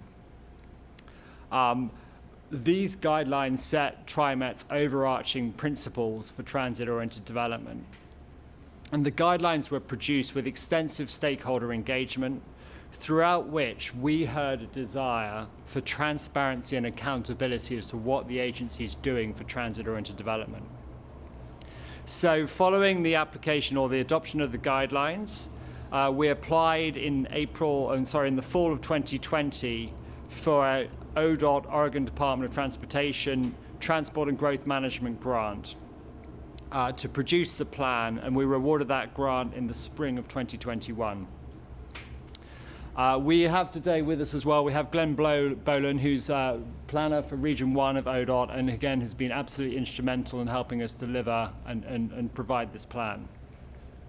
In the summer of last year, we came to the board and updated them on the plan development, and specifically focused on how TriMet has developed a site prioritization framework that helps assess TOD opportunities and which projects to advance.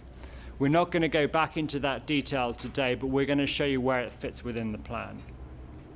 And so today, we're to inform you of the plan's completion, and it's now posted online, especially for our board members who are attending remotely. It's now online at our website, trimet.org/TOD, and to show you how the elements fit together and what the plan will do as we move forward with the TOD program. Next slide, please. So, why a regional TOD plan? As I mentioned earlier, it builds on the agency's TOD guidelines. These guidelines are part of TriMet's business plan and an important way for the TriMet to promote equity, sustainability, and accessibility goals. When TriMet produced the guidelines, we heard loud and clear about the need for transparency. With transparency becomes accountability and continuity, and this plan is designed to ensure all of these goals. We want to make it very clear to all stakeholders how and where they can engage with TriMet on transit-oriented development, be it at a project level or be it at a program level. TriMet already has engagement guidelines, and the plan reinforces these by outlining how they're applied to transit-oriented development. Also, in our conversations with developers and nonprofits and all other stakeholders, we're regularly asked about what TriMet owns and what it is planning to develop. The plan addresses these points and sets out how TriMet evaluates and prioritizes sites. And finally, development is challenging and complex. The plan details the approach TriMet has to supporting transit-oriented development delivery and the objectives it pursues to promote projects and maximize impacts. In summary, the reason why we want a regional TOD plan is that we want to support equitable TOD across the region by providing clarity, continuity, and structure to the program that promotes stakeholder engagement, encourages interaction, and fosters collaboration and innovation to deliver projects. Next slide, please. So what is the plan made up of? Effectively, there are 5 separate chapters within the plan, and they're designed to answer 5 separate questions. The first section is the introduction, why TOD, in which we outline the regional vision, our goals, and stakeholders' role within transit-oriented development. It also includes a section on how stakeholders can use the plan. The second section, existing transit and TOD readiness, goes into more detail about what is it and where. So this section summarizes regional transit network, the readiness for transit-oriented development, and challenges and opportunities for TOD. Section 3 is the prioritization framework that we presented to the board back in September. It sets out what TOD sites TriMet controls, how we evaluate these sites, and how we identify which are the highest priority. Section 4 is all about decision-making, and it sets out the processes that the TOD program will adopt in selecting development partners, running RFPs, and identifying which sites to move forward with development. In project selection, we want to encourage participation and innovation at all levels, and providing clarity on the decision-making processes that the team and the agency adopts is absolutely essential to this. And finally, the last section, TOD implementation, sets out the tools that TriMet uses to promote TOD and help its development partners, given that TriMet itself does not develop property. There's a lot to each of these sections, so in the interest of time, the next few slides, we've just pulled out a snapshot of some of the content within each section, and we'll just run through those quickly. Next slide, please. So section 1. This section defines the purpose of the plan. As you can see here, we've just summarized TriMet's 7 TOD goals that are set out in the regional TOD guidelines. And this section will it sets a picture and it allows all stakeholders to understand why are we pursuing TOD. Next slide, please.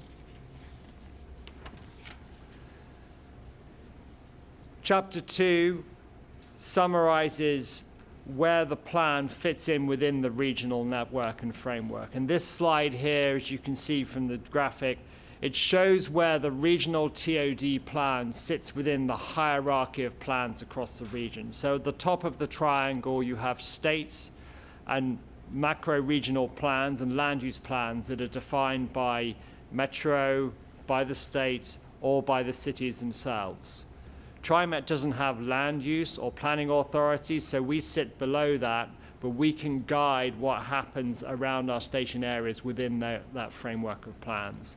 And then below that, TriMet and its team will conduct sub-regional planning work, like the station area planning work, and also we then conduct individual site master plans as we're doing at Hollywood and Gresham.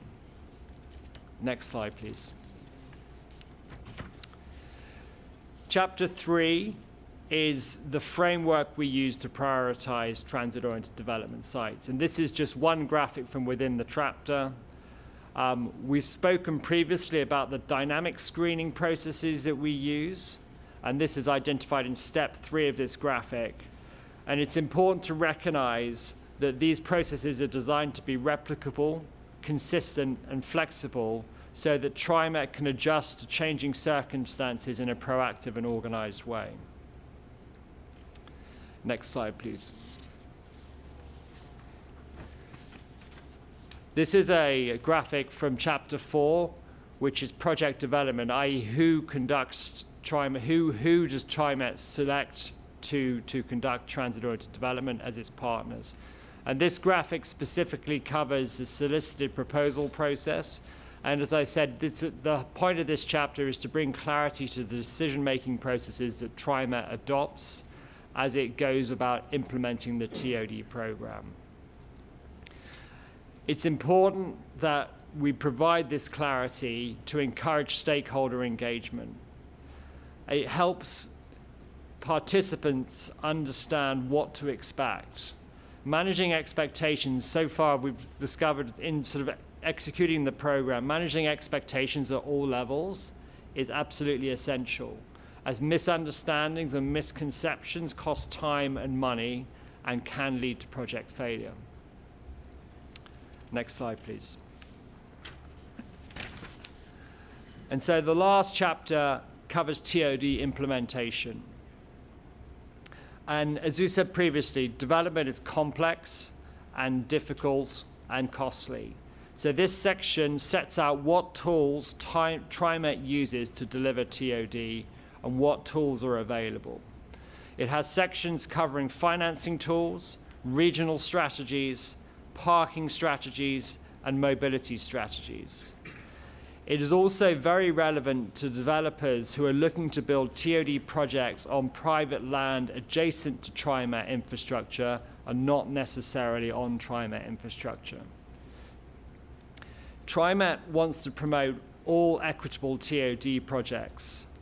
And so this section focuses on what elements can be leveraged to move from design and planning stages to the actual construction and delivery of TOD. Next slide, please. So what does this look like? So the output is ultimately what we're looking to do is deliver additional and more community-focused transit-oriented development projects. The publication of this plan is a significant and exciting step forward for the agency as it builds out the TOD program. The program is already very active, and as you can see on the slide in front of you, there are 4 projects here on the left-hand side that have recently been completed and an additional 2 that are in development, the Hollywood Hub and the East County Library on the right-hand side. I won't go through each project in detail, but we will highlight that this program and the plan itself will continue to support the delivery of these community-focused projects. In total, these projects deliver 718 existing units, over 66% of which, or 477 units, are affordable. And there are an additional 224 pipeline units that are going to come online with the Hollywood Hub projects. Next slide, please. So in conclusion, the plan is hopefully a very clear, concise, and structured document that will allow us to continue to deliver these projects. It's super helpful for the team from a continuity perspective, and it's been a lot of work to draw all these strings together. We wouldn't have got here without a large amount of support from a lot of different stakeholders, and they're listed on the screen in front of you. Specifically, ODOT, as we've mentioned, with their TGM grant, and Glenn and his team. The Project Stakeholder Advisory Group, which is a compilation of regional and sub-regional organizations, public and private, who provided guidance on how we prioritize sites, what are the equity considerations, and how do we go about through making our decision-making process. To the TriMet, CAT, and TIAC committees, who also provided their input to the plan. To our jurisdictional partners across the region at city level and at Metro, to the consultant team, and we have Alex Dupay of MIG here with us today, who led the process. Alex, we owe him a big debt of thanks. And then finally, to TriMet leadership and staff. This has been an agency-level effort to make sure that we consider all aspects of how the agency operates, and then we can tie them into the TOD plan and make sure that we are accountable and responsive and can support the agency through TOD as we deliver the program. So with that, I'll stop and we'll wrap it up. I'm very happy to take some questions. I have a question, and hopefully we can have the other board members that are virtual back on screen. There we are. Hi. The question I have, and it's probably, I've been told this, but I can't recall, and I'm looking in Chapter 3 of the TriMet Real Property Map. And when we talk about TOD, are we only talking about TriMet property, or are we advocating for properties we don't own to try to develop some interest in land and location that would further advance our goals of TOD? It is the second. So we're talking about all lands around TriMet infrastructure. One of the overarching goals for the program is efficient land use around TriMet infrastructure, be it on TriMet land or third-party land. And so Chapter 5 in particular outlines the tools that are available, particularly when TriMet doesn't own sites, what funding, what mobility, accessibility strategies, what other regional legislative approaches should TriMet adopt to try and support development of private property adjacent to our infrastructure. So do we actually try to acquire it, or do we try to find investors who might purchase it and then work within our guidelines? It's very much a case-by-case basis, but if there is an opportunity to acquire and it makes financial sense, then we'll consider it. We don't have a budget within the TOD program. Sure. But it's more partnership-led. And we, for instance, have been working with developers by Almonica on 2 separate projects there to support the delivery of their development on private land. And my last question, before I go to Director Gonzalez, is there's been some conversation about the Gateway area, and is there anything percolating there? There is. You don't have to be specific. I just wanted to know. Yeah, there is. We have the Better Red Station area planning, and we're just finalizing the reports from that work, which makes a number of recommendations to try and support TOD at Gateway. Great, thank you. Director Gonzalez. Thank you, President Simmons. I'd love for you to speak a little bit on the permitting process. We now have a few projects in the hopper that we can reflect on. Based on the projects we have to date, can you share a little bit of how TriMet has interacted in the permitting process, whether we've been involved at all in the permitting process of the buildings that we've contracted out to others? Are we part of that? Do we have staff that's dealing with permitting directly for the whole thing or our piece only? Because I think that developers are going to be keenly interested in how we are interacting on that piece of it. Yeah, I'll let Fiona take that one. She's planned and Sure. I think Hollywood Transit Center is a great example of that.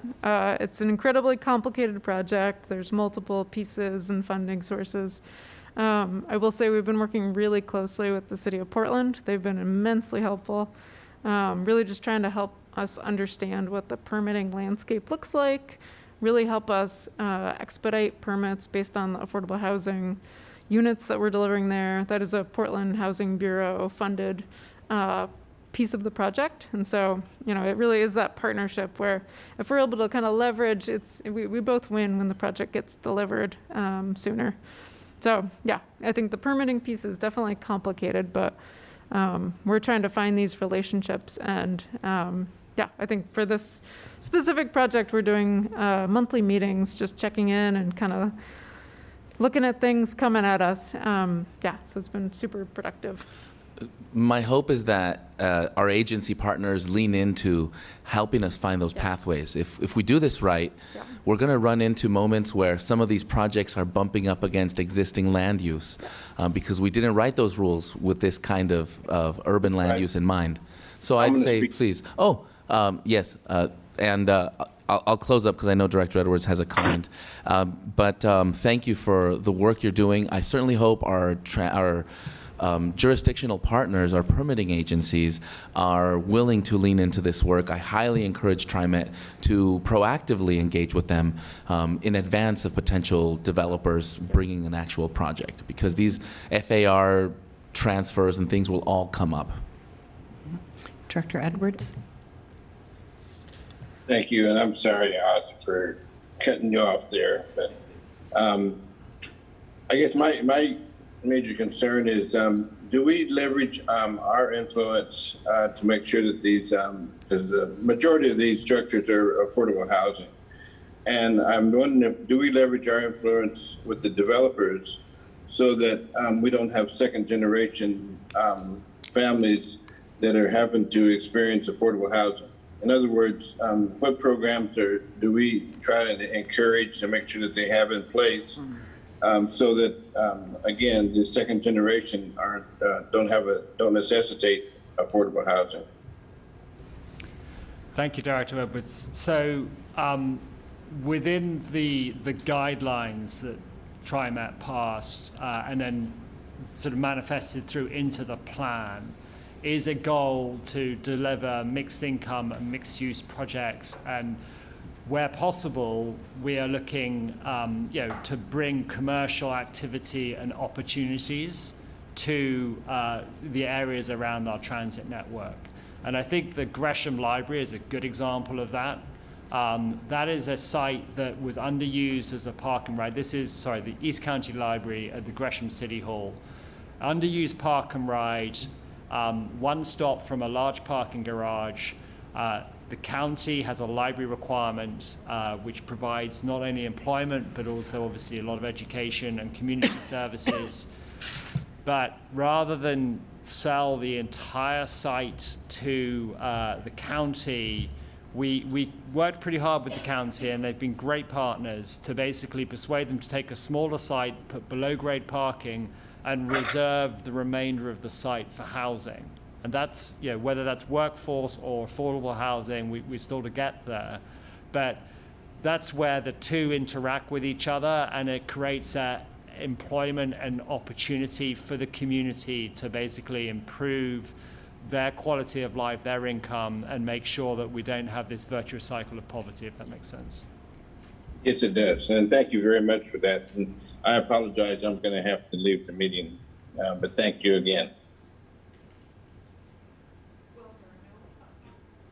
If there are no further questions, thank you so very much. And I wish you and all the rest that are still here to have a great rest of your week. Hopefully we'll get into summer or spring here soon. Thank you. Thank you. Thank you.